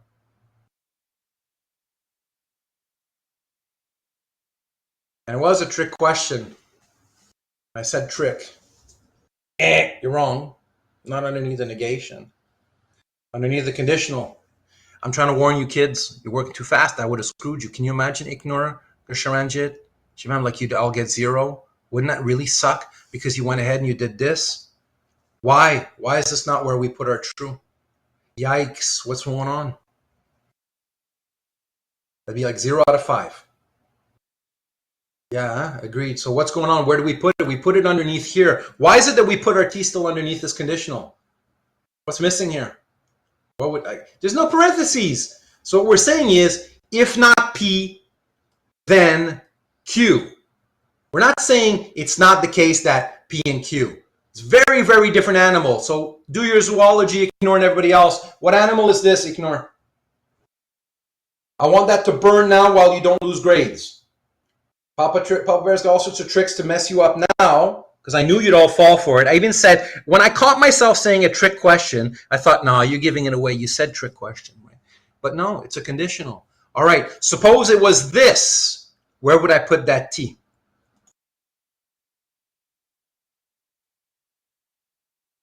Now I put it over here. I put it over here. Right? How many points did people lose from learning this mistake here? How many grades did you just lose right now? Like right now in this space that we created? 0. It's no problem. No one's graded right now. All right. And that's my goal. I want you to make these mistakes now. So you go, I got to be slower. I got to slow down and really ask myself, what animal am I looking at, and so on. So I don't make these mistakes in the future. Can I have more than one truth value underneath the premise here in this row, this what I want row? Can I have like 2 things? No, you do that, you got 0. Welcome to the 0 club, right? Not good, not good. All right, so it turns out I changed my starting argument a little bit for the sake of making a point, and I'm glad I did. But this is so far so fine. Am everything fine? So this is this first step. You fill out the patty. I want true premises and a false conclusion. Tell me good if everything's good. So you're holding my hand here and you're checking me. That's the first step. This is what I want. That's what I want. That's what I want. We're good. We're good. Good. Gouda, gouda. Terrific. All right. I got how many entry points in this argument right now? How many entry points do I have? Ways of beginning. Places where I can start. I got how many to choose from? 1, 2, 3. Which one should I use? I got 3 entry points. Which one should I use? I gave you a rule of thumb, a recommendation. Yeah. The third, not so much the third, but whichever's enter through the conclusion. Enter through the conclusion. So that's going to be step 1. I'm going to enter through the conclusion. I want to make this false. I'm going to just go ahead and make it false. That's what I got to get started. Look, P is either true or false. If it's true, then it's not going to be a row that interests me. Can everyone see that? If the conclusion was true, this would not be a row that would interest me. So that's like, I don't want to reconstruct the rows that don't interest me. I want to reconstruct the rows that interest me. So I'm going to go ahead right away and make that false. All right, so let's go and do that. Now I've figured out what P is going to be. So at move 2, what am I going to put under P?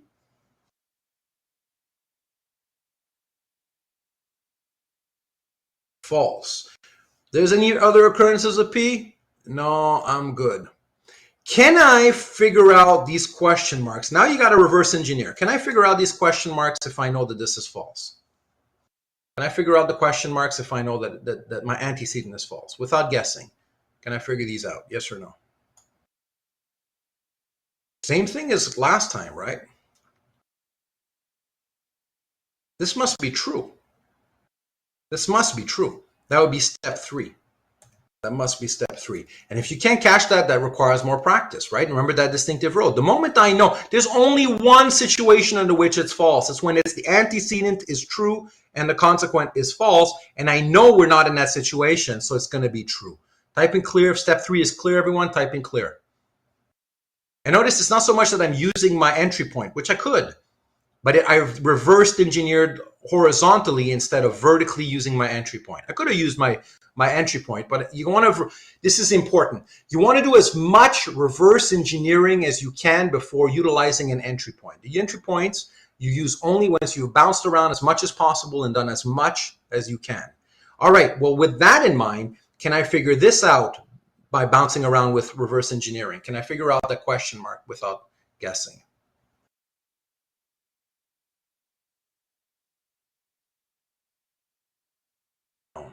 No. Okay, I can't figure it out without guessing. So I've exhausted all reverse engineering now. So I'm going to use another entry point because I'm compelled to do so.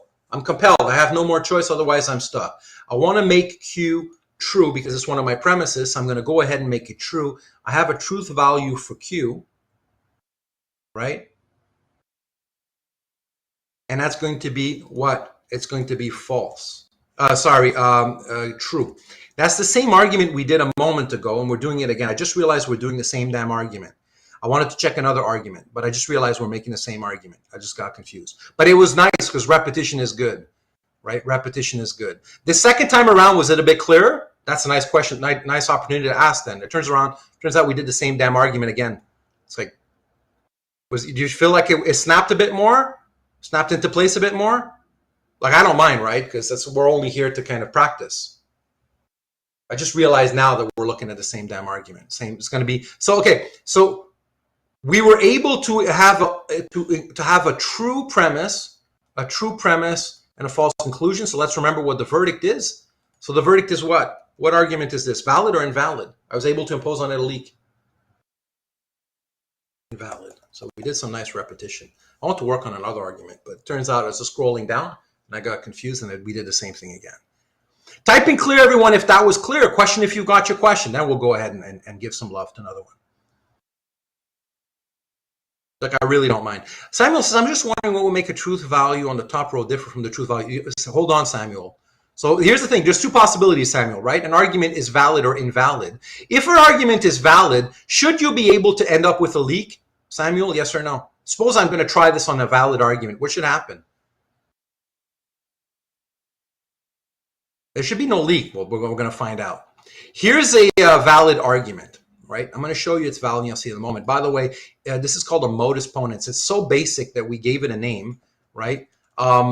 It's very elementary, but we're going to test it, right? Let's not assume that we know whether it's valid or invalid, right?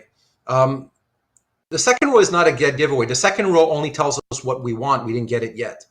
You see that, Edric? Like, if you backtrack, let me backtrack. Edric, if you haven't done any of the work, can I proclaim that this argument is invalid just in virtue of what I have on the screen right now? Can I, just by putting these letters here, say it's invalid? Is that really a dead giveaway? No, it's just BSing. I don't know if I'm going to get it. It's what I get. I can't always get what I want. You see that? You can't always get what you want. There's a big world of difference between wanting and getting. And I want a lot of things, buddy, but I don't always get it, right? So this row here, this is a wish. Your wishes don't always come true. Let's see if there's a situation where the wish doesn't come true. All right, let's have fun with this one. Here's from the template. We got way more columns than we need, but that's okay. First order of business, copy paste. Copy paste. Spot me, everyone, with your eagle eyes. This morning I was walking my child to his bus stop to go to school, and I saw a bald-headed eagle. I'm new to the West Coast. I'm still amazed every time I see a bald-headed eagle. I'm giddy, and it's ever magical as a moment. Delete columns. Q. I'm going to paste it over here. Delete columns. And if I needed more separators, you make them. There's no guarantee that the separators I gave you are going to match for all of your needs. My friends, you all spotted me. Did I make a mistake in my transcription? If everything is good, say good. You spotted a mistake, say it. I want this argument to be transposed over here. That's a step you need to do, because in the homework, I won't do that for you. All right, let's just trim all the stuff at the top. Now that you've said it's good, I've got my argument reported on this table. All right, what's the first row we're going to fill? The top, middle, or bottom? The middle. What's that one called? It's the what you want row. What do I want? I want true premises and a false conclusion. Maybe I'll get it. Maybe I won't. But this is what I want. Cool. So far, so good. Nothing more to do. We got 3 entry points. Which one are we going to use? The conclusion. We're going to enter through the conclusion. That's going to be step 1. We're going to make our conclusion false. I've got a result for Q. I'm going to go ahead and put that false. And that is going to be step number 2. And let's see if I can do some reverse engineering. Can I do any reverse engineering? Yes or no? Just look at that right now. Imagine a moment ago when we were doing reverse engineering. Imagine you only had these resources. All you knew was this. Can I do some reverse engineering? takes a while for you to look. No, you're right. You're absolutely correct. There's no reverse engineering that I can do. For all I know, right, these values here could be all sorts of different ways. There's all sorts of different ways things could be, right? This could be true. This could be false, right? There's all sorts of ways. So Manav says the first step is always to make the premises true and the conclusion false. Well, not, to desire them that way. Whether or not you're going to succeed is a different question. So that ends up in the middle. So yes, Manav, that's the first step. The middle row. That's right. That's the first step. You want to sort of stake out what your goal is. You want to try to ideally impose these truth values. Whether or not you get it is the type of question. Manav, is that clear? And then start using what your wish is. Start making them come true. See if you can sort of bounce around. Manav, was that clear? That's our goal. That's why we do this, right? We want a row that leaks. Let's try to see if we can make it leak. Can we make it cool? All right, so I can't reverse engineer this. Now I want to be clear here. I want everyone to see this. Type in clear if that's clear. There's nothing I can reverse engineer here. If I tried to fill up any of these other things, it would be bullshit. I don't know this for a fact. Type in clear if that's clear. It's really important because I want you to really make sure you do all the reverse engineering you can and you know the difference between, oh, I could still figure it out. Because earlier we could figure it out. There was a clever way of figuring it out. So when you can't figure it out, then you use an entry point. We have 2 more entry points left. Which would be the stupidest and easiest one to use? Like you got an entry point here for the first premise and you have an entry point in the second premise. Well, I would recommend you use the second premise, right? That would be move 3. Why? Because it's going to give you immediately the truth value for your atomic proposition. It could go different ways. You could say move 3 is going to enter through here. And you could say move 3 is it going to enter through here. But let's imagine I do this. Let's see why for a moment. Let's imagine move 3 is I use this entry point. If I use this entry point, then it means I want to make my whole conditional true. Can I figure this out?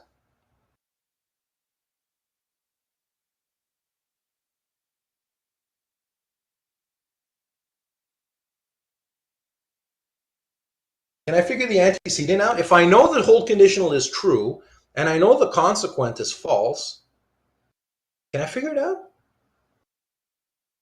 Samuel says it must be false. It would have to be false. It would. You're right, Samuel. I can figure it out. So that's a pretty cool thing. Can everyone see Samuel's right? It would have to be false. If I make this true, it would have to be false, right? Oh, we can reverse engineer it. Got to look closer. Samuel's entirely right. We can conclude that this antecedent is false, and that is move number what? Move number 4. Can everyone see that? On the basis of these 2 things in green, we were able to figure out this thing in red. Can everyone see that? Type in yes if you can. Knowing the 2 greens, we were able to know the red. Just focus that in isolation. Put everything else in white. Let me say that again because I want to make sure everyone sees it. Knowing, let me zoom in even more. Where am I? That was a bit too much zooming. All right. Knowing the 2 things in green, we can figure out the thing in red. I want everyone, because there are lots of people in the class. Can you see that? If we know that the whole conditional is true, and we know that its antecedent is true, then the consequent is false, then the antecedent must be false. Otherwise, you'd end up with antecedent that's true and consequent that's false, and that would end up being different. Right? So let me backtrack here. All right, so we can figure step 4 out. Well done, Samuel. Well done. All right, so that's terrific. We've got a result for P, so what do? When we have a result for an atomic proposition, what's the reflex? Anytime you get a result for an atomic proposition, you put that same truth value, right? Carry that over, report it back to all of that. All right, cool. So fair enough. We know that P, oh, what's going on here? You can't always get what you want. Oh no, I say you can't always get what you want. We put that in red. We were unsuccessful. We couldn't get what we wanted, Edric. Samuel, everybody else, we couldn't get what we wanted. What does that mean? We weren't able to impose a leak on this argument. What sort of argument are we looking at? Nicole, it's not a statement, it's an argument? Yeah, it's valid. This is a valid argument. It resists our attempt.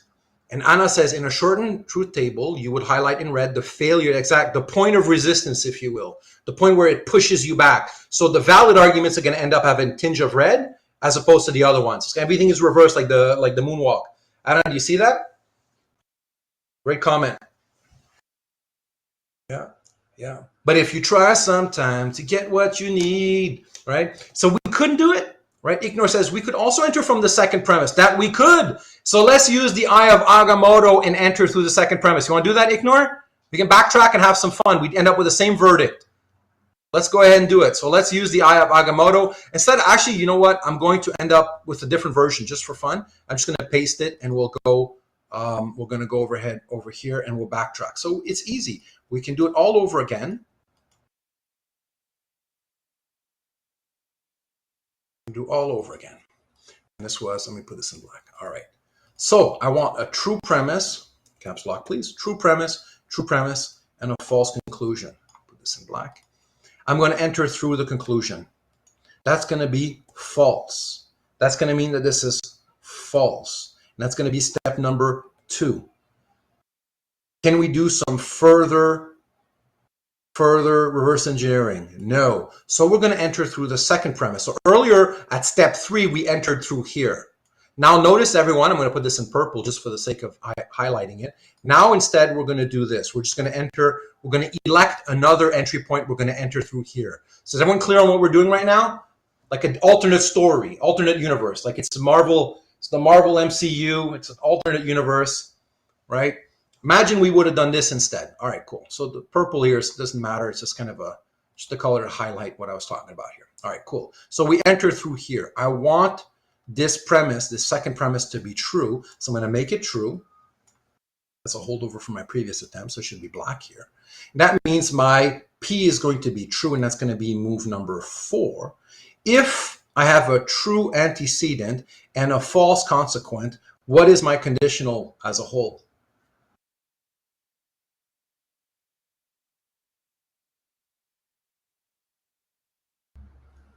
False.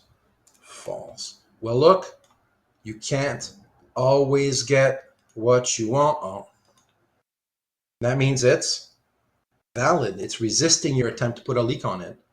Same damn verdict. Same damn verdict. Same damn verdict. Ignoring everybody else, was that clear? If it's valid, it's got Teflon. It's got Teflon coating, man. There ain't no way it's gonna leak. It's going to resist your attempt. Try as much as you can. Take like a fire hydrant, like just keep pushing water. It's not going to leak, right? And why is it valid? Because it resists our attempt. What would it mean to say that it's invalid, Edric? It would mean to say that you can go ha and spot it having true premises yet a false conclusion. Well, we tried and failed. You see that, Edric? Like imagine I say I'm a champion. Well, how would you prove that someone's not a champion? You knock them down on the ground. Once they're on their butt for the count of 3, there you go. You prove they're not a champion. You tried and failed. I'm still standing. What does that prove? It proves I'm a champion. Yeah, either one would be acceptable, Samuel. Edric, does that help? It resists our attempt to impose on it a leak. The argument that is valid will always resist your attempt to impose on it a leak. Yeah, and some of that just needs you can sort of sleep on it and meditate. Samuel, does that answer your question? Both would be fine. What would make them fine is I'm going to go step by step, right, and bounce around and follow you with this line is crucially important because it's going to tell me whether or not you BS'd. This would get 5 out of 5. So here's this argument here at the top. That would get 5 out of 5. Right? This would also get 5 out of 5. Let me show you one that would get 0 out of 5. Imagine I did this. Let me use copy paste just to show you. And I did this. This will also get 5 out of 5. Imagine I did this, but instead this is what happened. Someone did this. They changed the numbers. Okay, so I'm reading this. So they entered through the conclusion. They made this false. That gave them a value for Q. That's the second step. Then they used this entry point over here that made P true. And then they at step 4, whoa. And I'm like 0 out of 5. What the hell just happened? The steps matter. I will literally follow your trail of breadcrumbs, right? Yeah, and there can't be two leaks. Oh, here's the thing in it. Look, so one of the cool things, so we saw this a moment ago, right? If you do the long truth table with this, so imagine here's the same argument, right? If P then Q, so this is the argument we had. If P then Q, we affirm the antecedent and we infer the consequent, right? You're not going to have any leak. You're looking for one, you're not going to find one. That's why you couldn't find one. There is no TFF.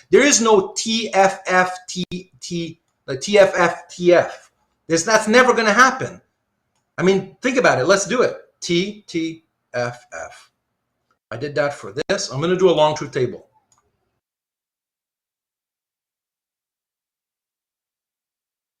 Spot me, everyone, if I make a mistake. I'm filling out a long truth table for the argument that we just did. True, false, true, true.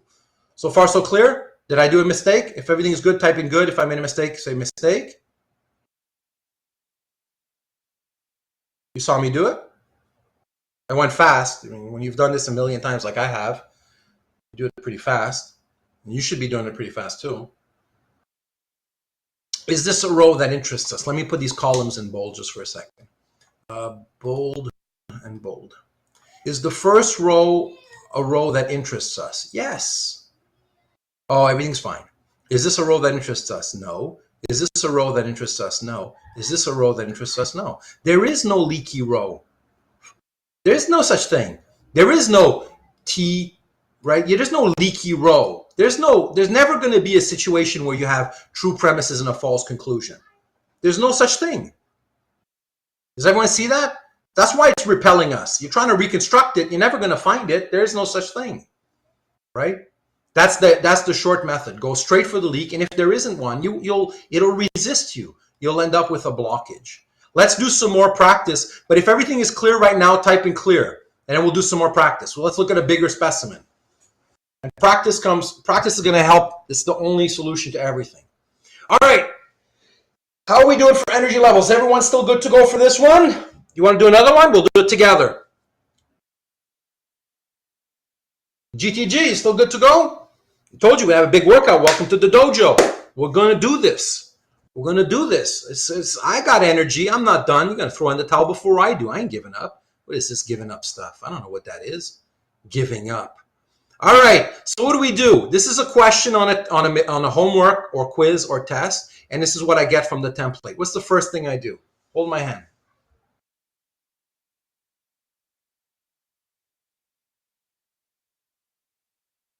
Copy paste the whole argument. That's right. By the way, how many atomic propositions figure in this argument? How many letters do we have? P, Q, R, S, 4. So how many rows would the long truth table be? 2, 4. 16 rows. It would be 16 rows. And how many rows are we going to have here? Right? It would 3 rows. So wait a second. 2 times 2 makes 4. 8, 16. 16 rows. 3 rows is better than 16. Would you agree? It's a sweet deal. 3 rows as opposed to 16. It's a sweeter and sweeter deal the bigger the argument, right? Sweet deal. Very sweet deal, right? Actually, you know what? I'm going to have some fun, right? I forget it. I was going to have some fun. All right, so we copy paste this thing. Watch my copy pasting, everyone, and see if I screw up. Because if I screw up, that can totally be a thing. We don't want to screw up at this level. At any stage you screw up, then you've got 0, right? All right, here we go. We got to be perfect plumbers. And perfect plumbers, it's not like Mario Brothers. Mario's a plumber. Do people forget this, right? Mario and Luigi are plumbers. Like somewhere along the way that got lost in translation. Mario and Luigi are plumbers. I don't know if they're perfect plumbers. Perfect plumbers aim for perfection. Perfect plumbing is the passage from premise to conclusion such that if the conclusions are true, the premises are true, then the conclusion has to be true. See, if I'm multitasking, doing this while I'm chatting, it's fun for you, but it creates an overload in my brain, and I'm liable of making mistakes. Someone answer ignore.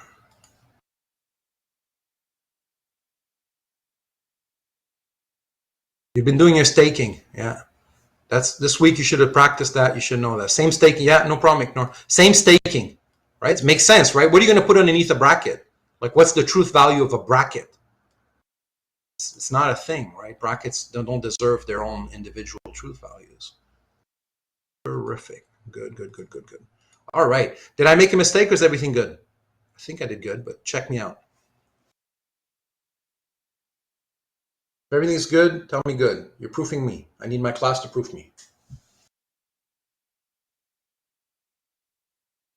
And I'm hoping, is this a little scary on the scary scale? Just gauge your emotions, a little frightening. We still have a bit of fear. Because I'm hoping it's a little terrifying, just a bit. It's like a little freaky now. We're upping the ante a bit. Like I want to turn the knob a bit. Not at all. More like confused. All right, so it's good. Confusing or scary, same crap, right? We don't need to be scared, right? So why not? Because what the hell animal is this? We learned that we're only 6 animals in our jungle. What the hell animal is this? Negation. What the hell animal is this? Second premise is a? Thank you. You're good zoologists. It's a conditional. And this animal is what?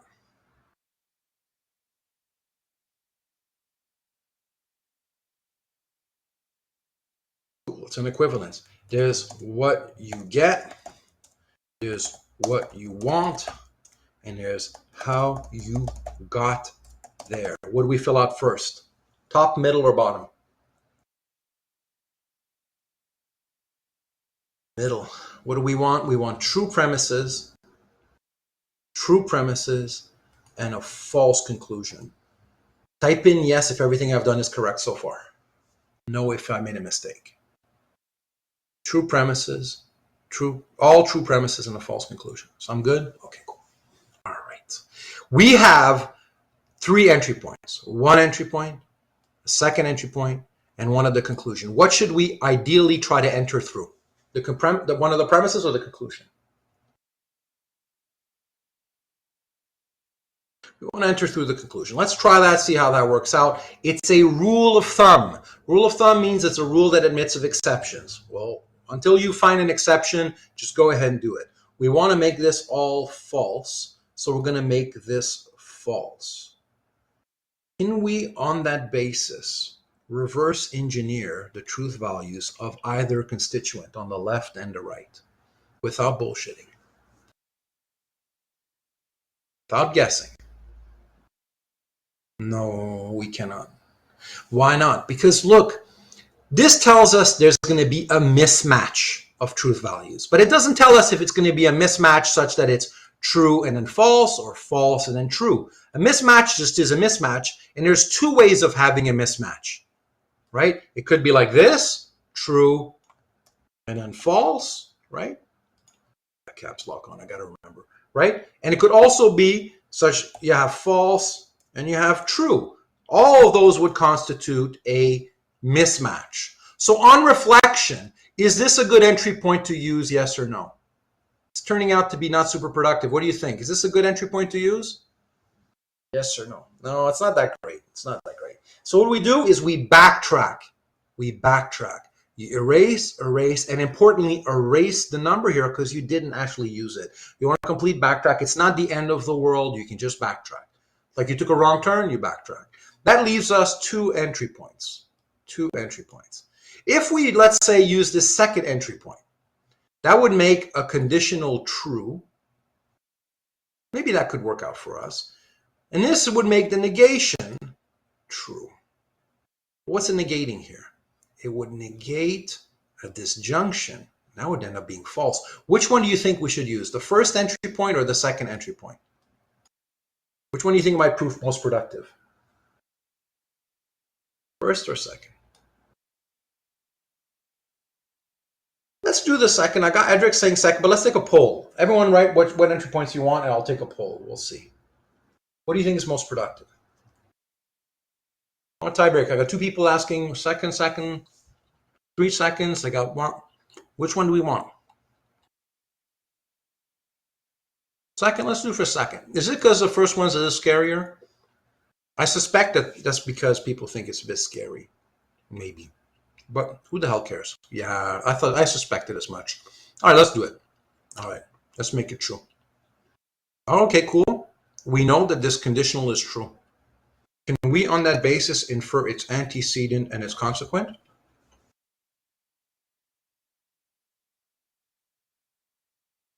Do some reverse engineering now. Can we get any mileage?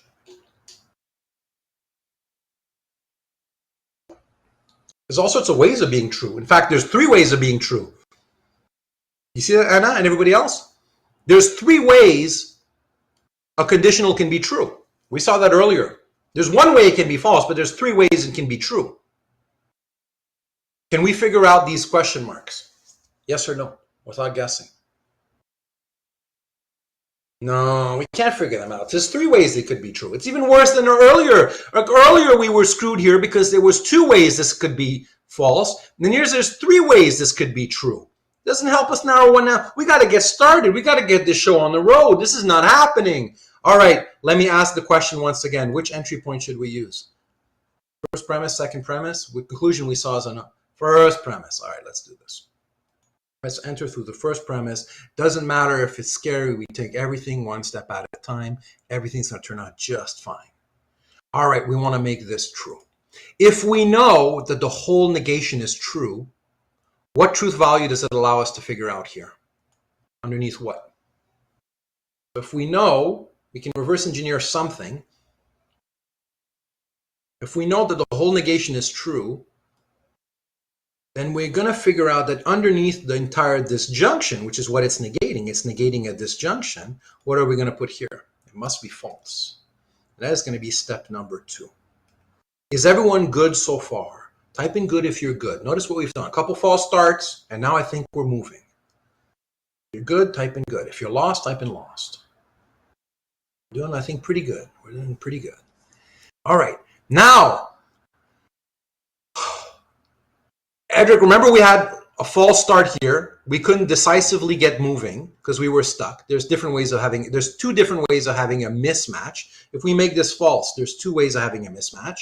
That's not helpful. And if we make this true, there's 3 ways in which we can have a true conditional. That wasn't helpful. But here at least we're moving forward, so it's more productive. Edric, does that make some sense? That's what we did so far. That's so far in the game, that's all we've accomplished. Yeah, cool. Now, let's look a little more closely. We know that this entire disjunction is false. What does that allow us to figure out? What's the one circumstance under which a disjunction as a whole is false? There's only one circumstance under which it's false. It's pretty permissive, but man, for it to be false, what are the circumstances? It has to be, either side have to be false, right? Both disjuncts have to be false. And that's going to mean that we're going to know that this is false as step 3, and we're going to know that, well, what's the other one here? What is the other disjunct? What animal is this? Negation. So we also know that this is going to be false, and that will be step 4.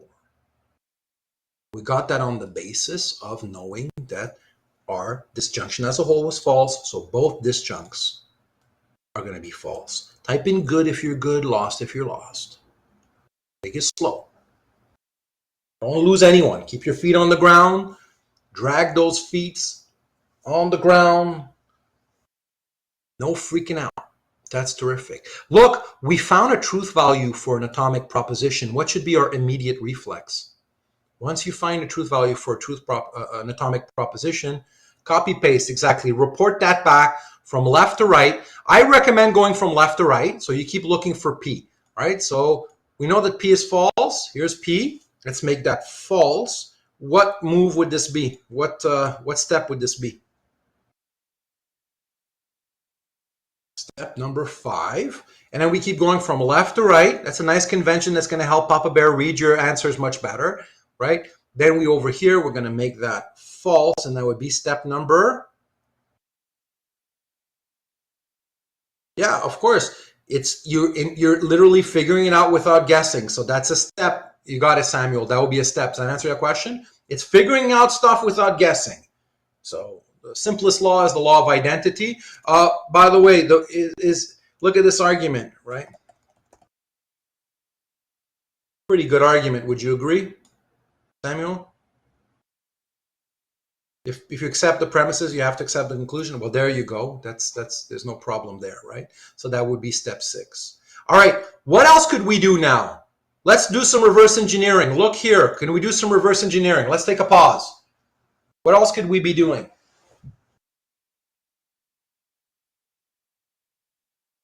Look horizontally now.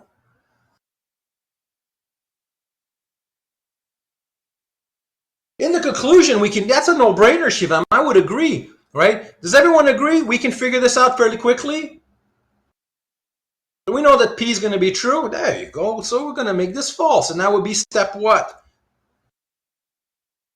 Got to be clear with your numbers. Step 7. What happens if someone says this is step 6?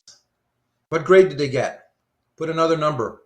They get 0. Why? Because then I wouldn't know. I would be like, well, from step 5, how the hell did you figure this out before? This would be step 7. If you do this, what grade do you get?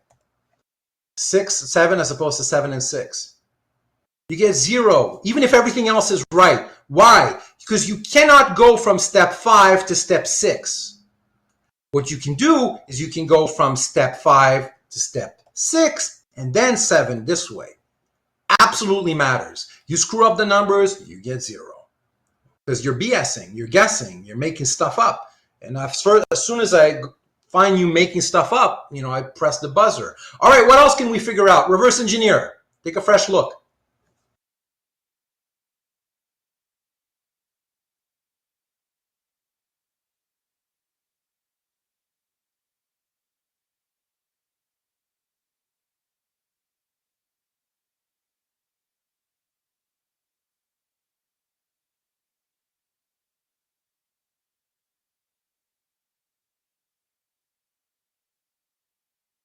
Can we really do the conclusion just horizontally by reverse engineering? Can we figure this out just by reverse engineering? Just reverse engineering. We can't figure this out. Right? The disjunct in the first premise. Yeah, it looks like ignore. Yeah, we can figure this out. This is negating a whole what? It's negating a whole disjunction. Can we figure this out, everyone? Yes or no? Yeah, we can figure that out without guessing. It's going to be what? It's going to be true. Exactly, Shivam. It's going to be true. That's going to be move number what? Move number 8. Nice. Can we do anything else? Look here. Can we do anything else?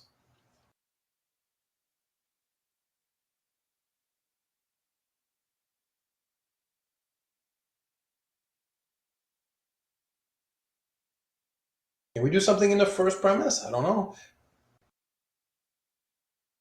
I'm going to tell you right away there's more you can do. So I'm going to give you the answer right away. There's more that we can reverse engineer. Thought where?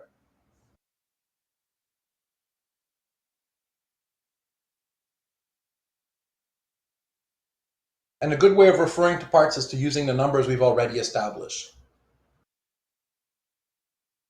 I'll wait 30 seconds and then I'll give you a hint.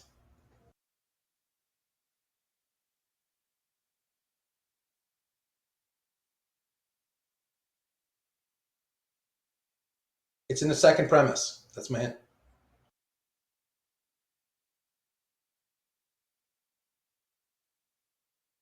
The second conditional of the second premise. What should we put here? Should put true. Can we know that without BSing at step 9? Given what we know? Yeah, we can know that for sure. We can know that for sure. For sure. Exactly. And you're going to have to be really careful to look carefully, right? Now we did. Let's have a fresh look. Can we do anything further?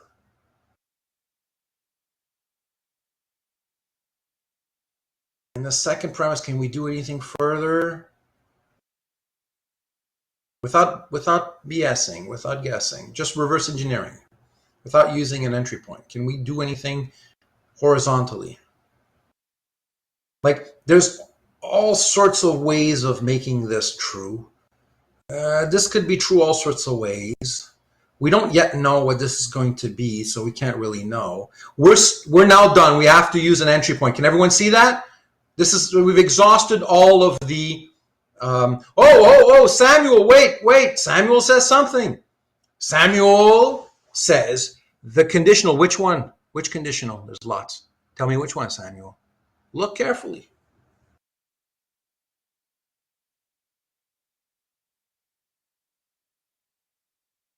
Can we figure this out purely by reverse engineering? If I know that my consequent is true, can I figure out my question mark? It's looking at us in the face, right? Totally looking at us in the face. What's it going to be? Replace that question mark with what?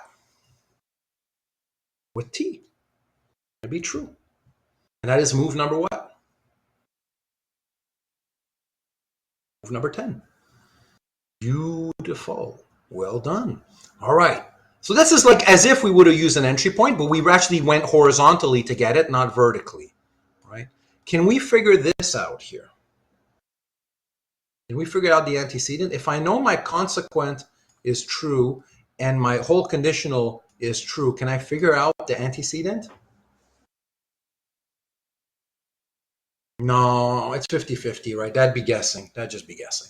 All right. So now are we stuck now? Have we exhausted, not stuck, but have we exhausted all the reverse engineering?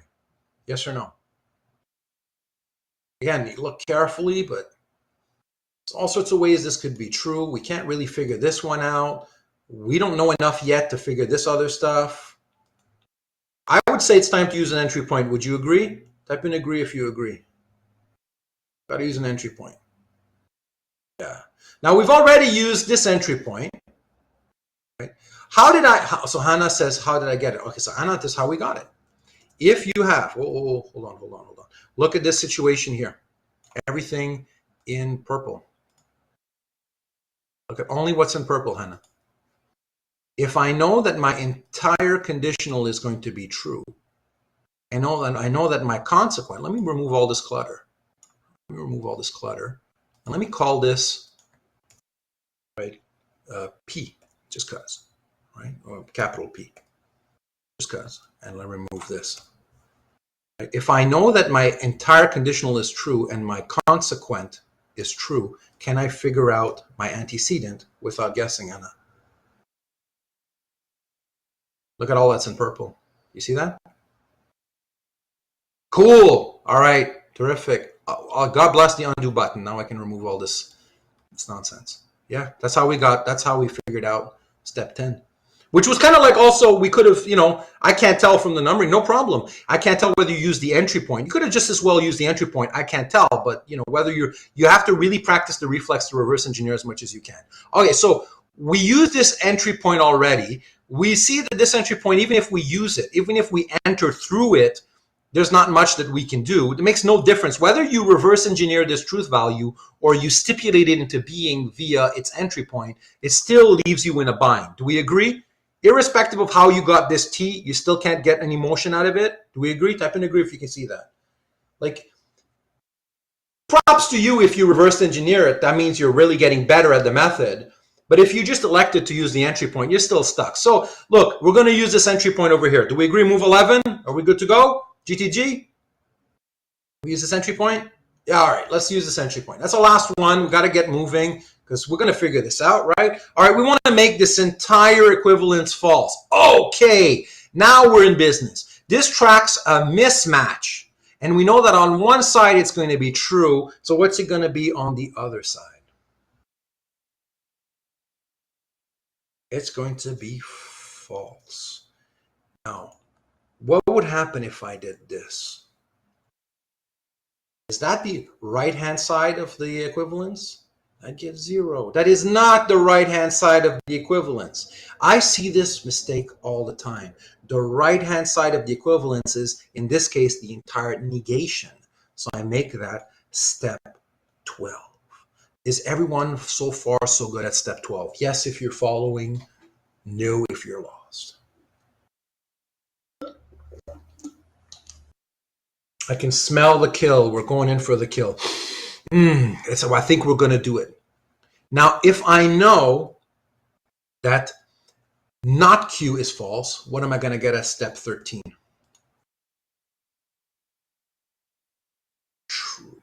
going to get true. And my reflex is, from going from left to right, I'm going to report that truth value that we've discovered over here, and this will be step 14. So far, so good, everyone. Type in yes if everything is so far so good. Lost if I just lost you. So I can't read your body language. That's all I got to go on is the chat. So far, so good. We're doing terrific. Beautiful. I feel like Bob Ross again. Okay, I know that I've got a complete disjunction that is true, right? And I've got one of the disjuncts that are true. Can I figure out this? If I know that I've got one disjunct that's true, and a whole disjunction is true, can I figure out the remaining disjunct? Yes or no?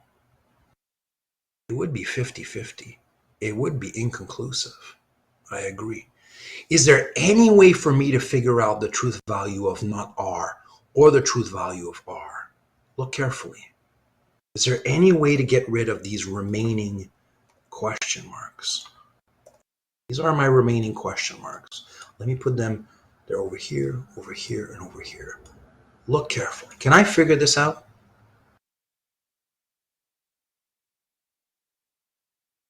Maybe we can zoom in. Let's do them step at a time. Given what I know here, can I figure these out? These two question marks? I give you an infinity of time. Could you ever figure these out? No, you can't. You can't know them, and you know you can't know them. So here's what you're going to do. You're going to put this, and you're going to put this, because you can never find them out. And would it make a difference either way? We want this to be true. We've already got one. Would it make a difference either way? It's a difference that makes no difference, right? It wouldn't alter the truth value that we have here.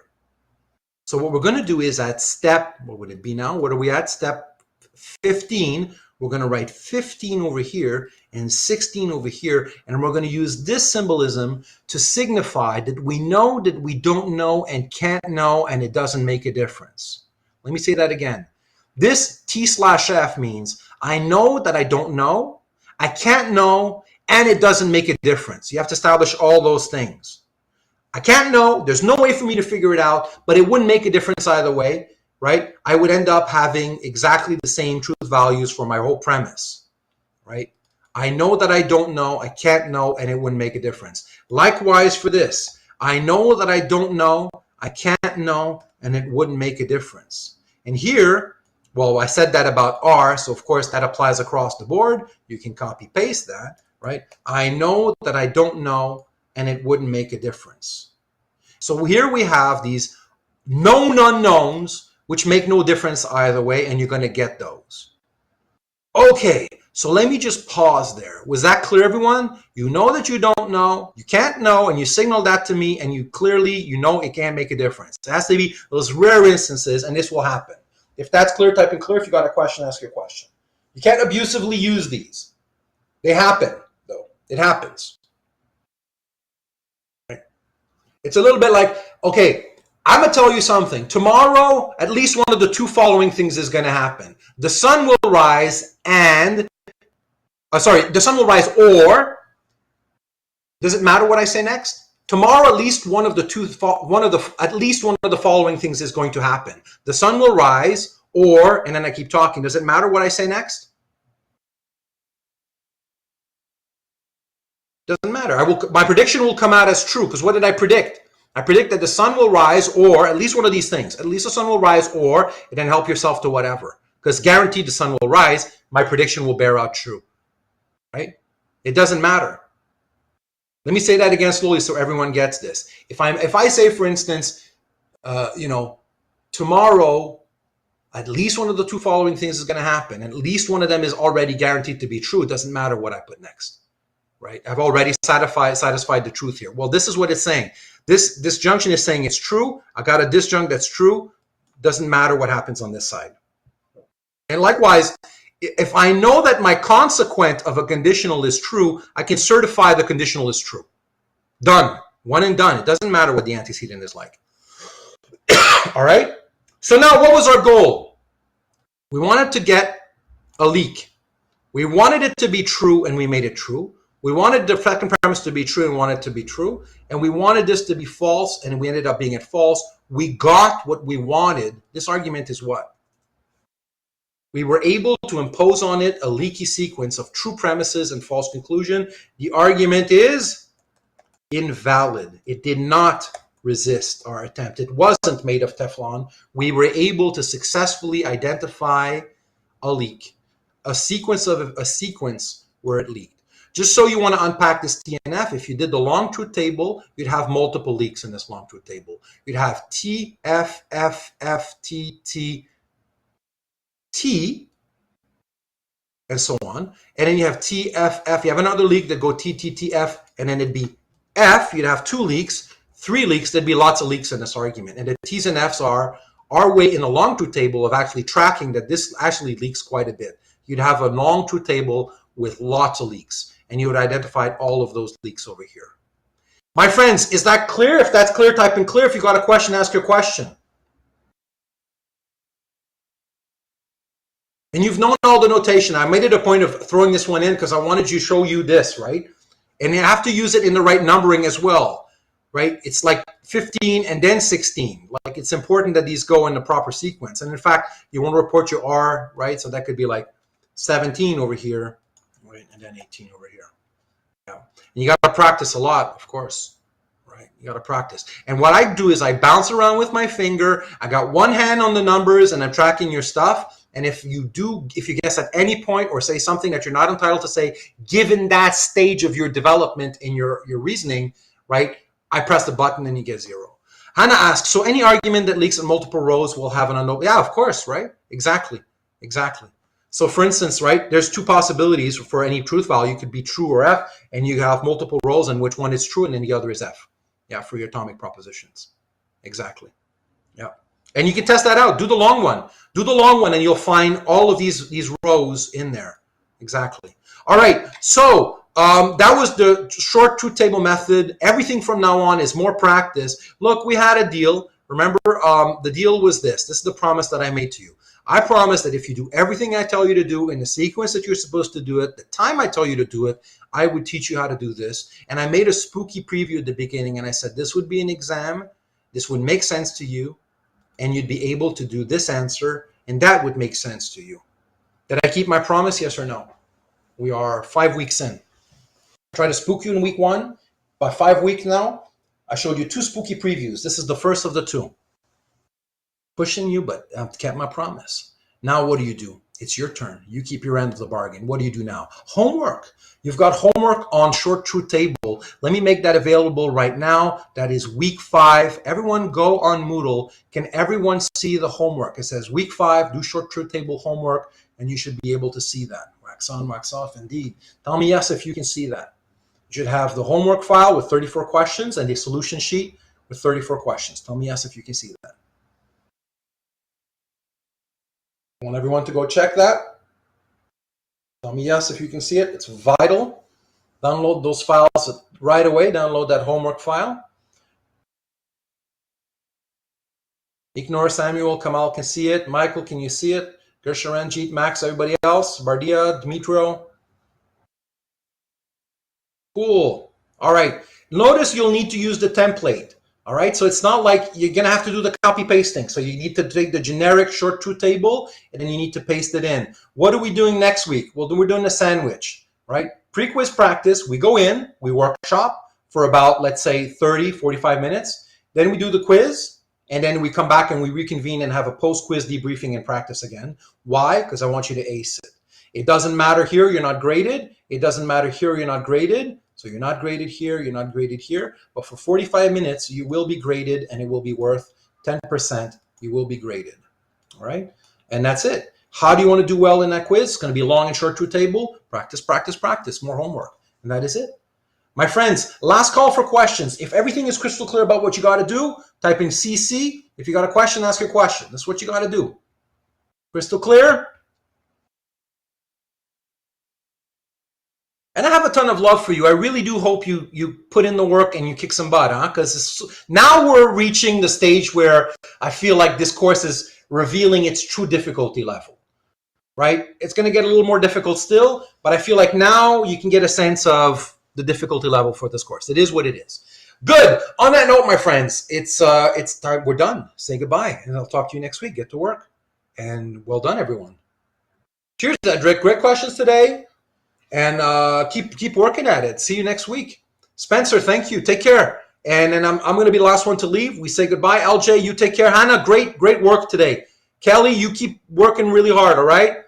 Michael, thanks to you too. Jackson, same. Samuel, good eagle eye today. Good stuff. Bardia, Kamal, take care. Shivam, Iknur, keep up the good work. Mitra, same. You're Sharanji, you take care. A lot of this is practice. So if you're a little, terrified, I'd rather you just go straight to work, right? I can't sort of help you with the panic attacks, but just work. Manav, you take care. It is like Sudoku. I agree. It's fun. Raman, you take care. Indavir, same. Good luck with the homework. Practice. Be sure you're doing step by step. Good stuff. Favorite. You like Sudoku, Edric? It feels like a game, right? Look at it as a game. It's neat. That way it takes the pressure off. It's not an IQ contest, right? Cool. Alexander, I was wondering if it's okay to change a short key something other than the official one. It's not. That's the short answer to that, Alexander. Yeah, just like minor, irritant for you, but it would be major for me. So yeah, cool. Yeah, neat. No problem. But for this month, we're doing a lot of T's and F's, so the shortcut keys you don't really need. In the third month, you'll need the shortcut keys, Alexander. But for this month, it's just T's and F's.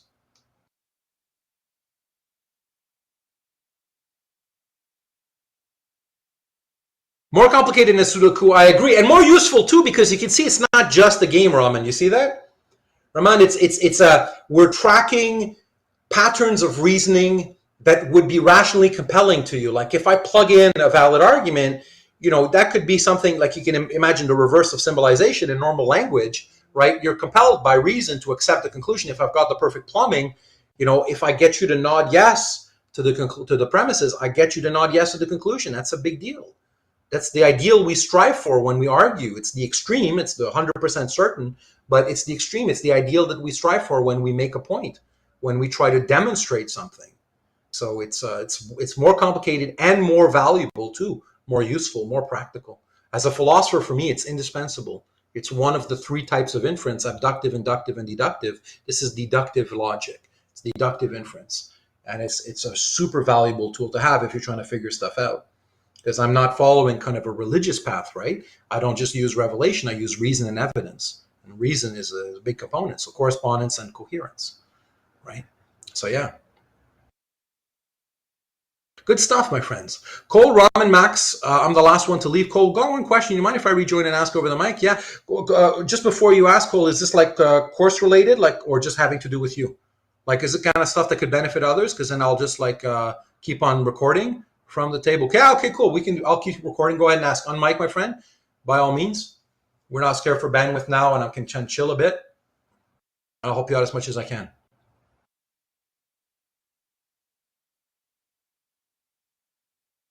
You want the short or the long table, by the way? Just give me a sense of what I should be opening up and if I should set up with a file. Bye, Max. Have a good day, too. I'm assuming Cole's going to figure stuff out. Cole's gone for the moment. Hold on. There we go. Hey, sorry. Okay. I think Cole, good to hear you, my friend. Yeah, nice to hear you as well. Okay, so just with the last table we were going over, I'm pretty sure I'm understanding everything. Yeah. I just had a question where, like for example, at the beginning, because I was doing it on the side on my other monitor here, going side by side while you were doing it. Yeah. I think. Oh yeah, you did in the first premise, you did the negation first before you carried over P. Is it okay if I do step P and carry it over, like the value of P over to the? Oh crap! I just closed that file. Let me reopen because I thought I wasn't sure what you were going to ask. Let me reopen it. We'll make some sense of that together. So let me screen share that. No, and the thing is, I lost where we were, but it's no big deal. We'll figure it out. Here we are. Because that's a very specific question, and I just unless I have it in front of me. And okay, so here's if I got the right one on the screen right now, can you see that? Yeah, that's the right one. Yeah. Okay, okay. So this is, hold on, I want the one with the answers. And you were wondering about which step. So let me zero in on what your concern is. Yeah, so when you did step 2 and 3, I did that as well, but then I carried P over to the Okay, other. okay, okay. Yeah, look, I've found out in the long run. So the advice I'm going to give you right now is not logical; it's psychological. I have found that if you do the following, so let me just kind of remove all of these so that we know exactly what's going on. I think it'll be a bit clearer. So let me just remove all the clutter here. Actually, I can just put everything in white. That'll be that way. If I need it back, I can have it more quickly. And this is good. It's a great question. I'm glad you're asking.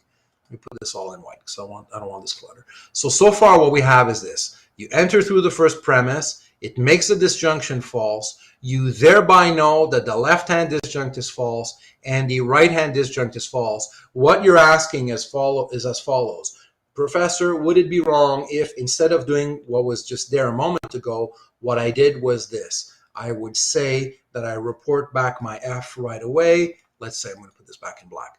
I would report this, I would sort of carry that over, and that would be step 4. Would that be wrong? And that's the question you're asking me. Yes, that's correct. Yeah. Okay, it wouldn't be wrong, but here's what I found out in the past by grading a million of these exams is you'll forget to fill out this one. So, like, you'll be so excited. Like, think about it. Now you also have to fill out this as well. Do you agree? Like, Yeah. you'd have to fill that out. That would be like, let's say, step 5, right? And then you'd probably be so excited that you can fill this out that let's say you fill that out and that's step 6, let's say, right?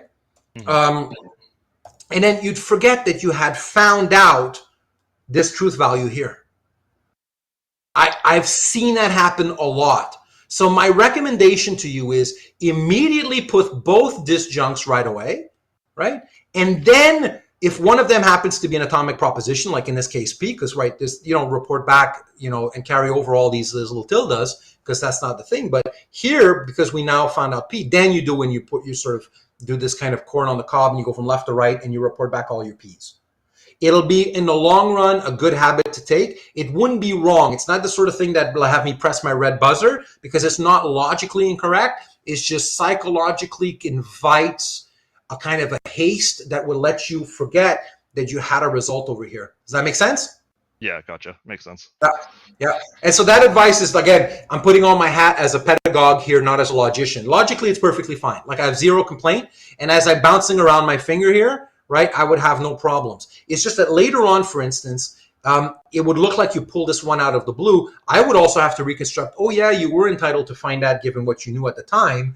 But it's proven like a bad habit in the past. So I always tell folks, do it the following way. And let me put everything back to sort of where it was. Right? If you look at my sequence, it just follows these nice habits that I've put on. Do both sides immediately if you can, and then get to work in reporting that back. But then you've at least logged that you know this truth value over here, and then you exempt yourself from future problems, which I've seen happen often. And is nothing that sucks more than to see a student who, in point of fact, had all the resources to deduce a certain truth value, and then either doesn't deduce it or misdeduces it on account of having kind of a bad habit. So take that good habit, and I think it'll pay off in the long run. But you certainly wouldn't lose a point.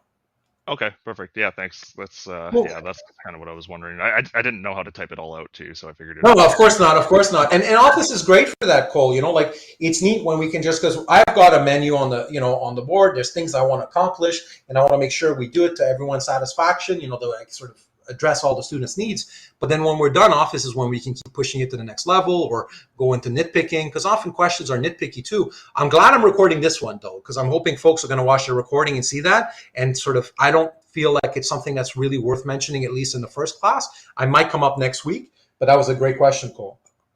perfect. Yeah, thanks. Thanks so much. Thanks for the help. Cole, give me a sense of your background. What were you majoring in? What year are you in?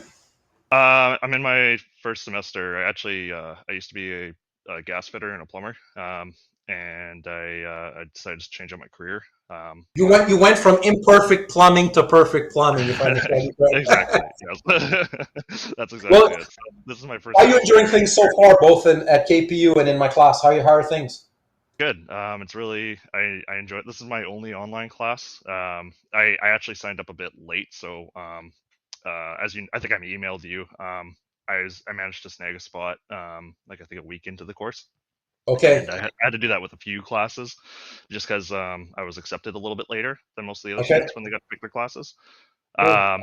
But yeah, it's been really good. Like I said, very interactive, and it's a good way to wake up in the morning too.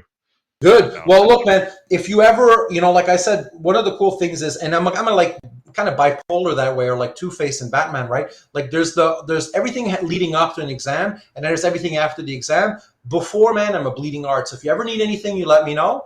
After, the door is shut, I'm not receptive to wanting to alter anything because it's not going to budge. But on the way up, if you ever feel you're lost, and this goes for now until the rest of the semester, you touch base with me at the end of class, and I'll happily stick around, even including little things like this. I'll happily fine tune with you.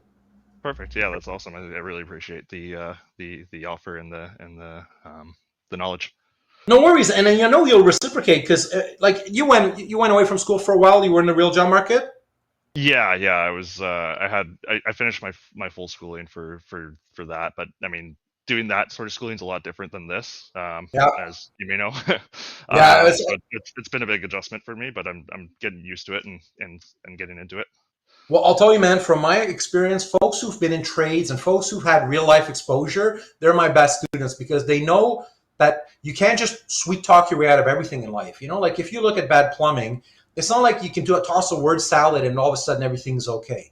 Like if you sweet talk your customer into thinking there's no leak, that there's no leak. Look, if there is, there is. And that sort of hard nosed sense that you can't always sweet talk your way and word salad your way out with fashionable jargon out of complicated situations is one that I feel like both mature students, folks in trades, also folks in business, sometimes depending on which HR people, they do their own word salads as well. But it's like if you bring that hard-nosed reality into a classroom like this one, even though what we're doing is very abstract, there's still a kind of a hard bottom line about it all. And folks from sort of a just purely wishy-washy humanities degrees who haven't really been exposed to real life, they tend to sort of think they can always sweet talk their way out of things. And that's really not conducive to the subject matter that we're doing here. So that will pay off well if you bring in that attitude. Yeah, 100%. I totally agree with you there. And Good stuff, oh my yeah, friend. Well, yeah, on that note, I hope to represent philosophy well. If you take another course with me as well, what will be really neat is we can use all of this, believe it or not, and that's the surprising part that's not obvious in this class. We can use this stuff to do so much after, right? Because what stands for P and Q are just propositions as expressed in normal language. Anything could stand for those things, right? So there's so much versatility in what we can do these things. And then if you ever take a course with me, you'll see how we can deploy that for all sorts of other fascinating stuff. So hopefully I'll see you in another class as well. yeah. It's awesome. I've already noticed a big change in the way I look at things with like you said, comparably from informal logic to formal logic. Now Yeah, it's all it's coming nuts. together. Cole, you've seen the Matrix, right? The first one?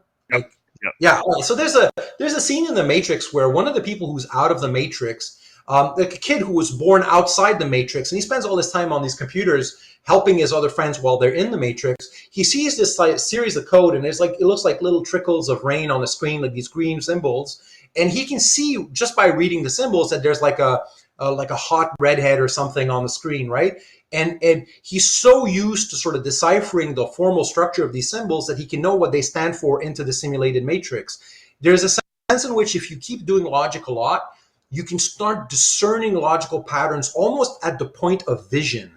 Like I say this, and I'm surprised by that because after decades of doing it, you find yourself not just training your brain, but almost training your eye socket. Like it's just really weird. And you start, even when people are talking, when you're reading an argument, when you're looking out in the world, you start discerning patterns that weren't obvious before. And I feel like that has tremendous value. It requires a long-term investment and a lot of practice and a lot of sleeping. But when you appropriate these skills in your subconscious, as you've just mentioned, it really does start to clarify and to bring into focus just the way you look at everything. And I feel like that has tremendous value. So, yeah.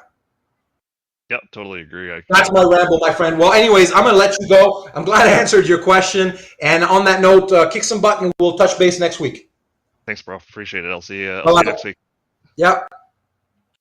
My friends, that's it for today's class. I feel like an AM radio late night show or something like that. Like if you're on the road truck and hey everyone, tune in next time. You folks did great today. Remember, there's no substitute for practice. All right, so don't be afraid. Take it one thing at a time.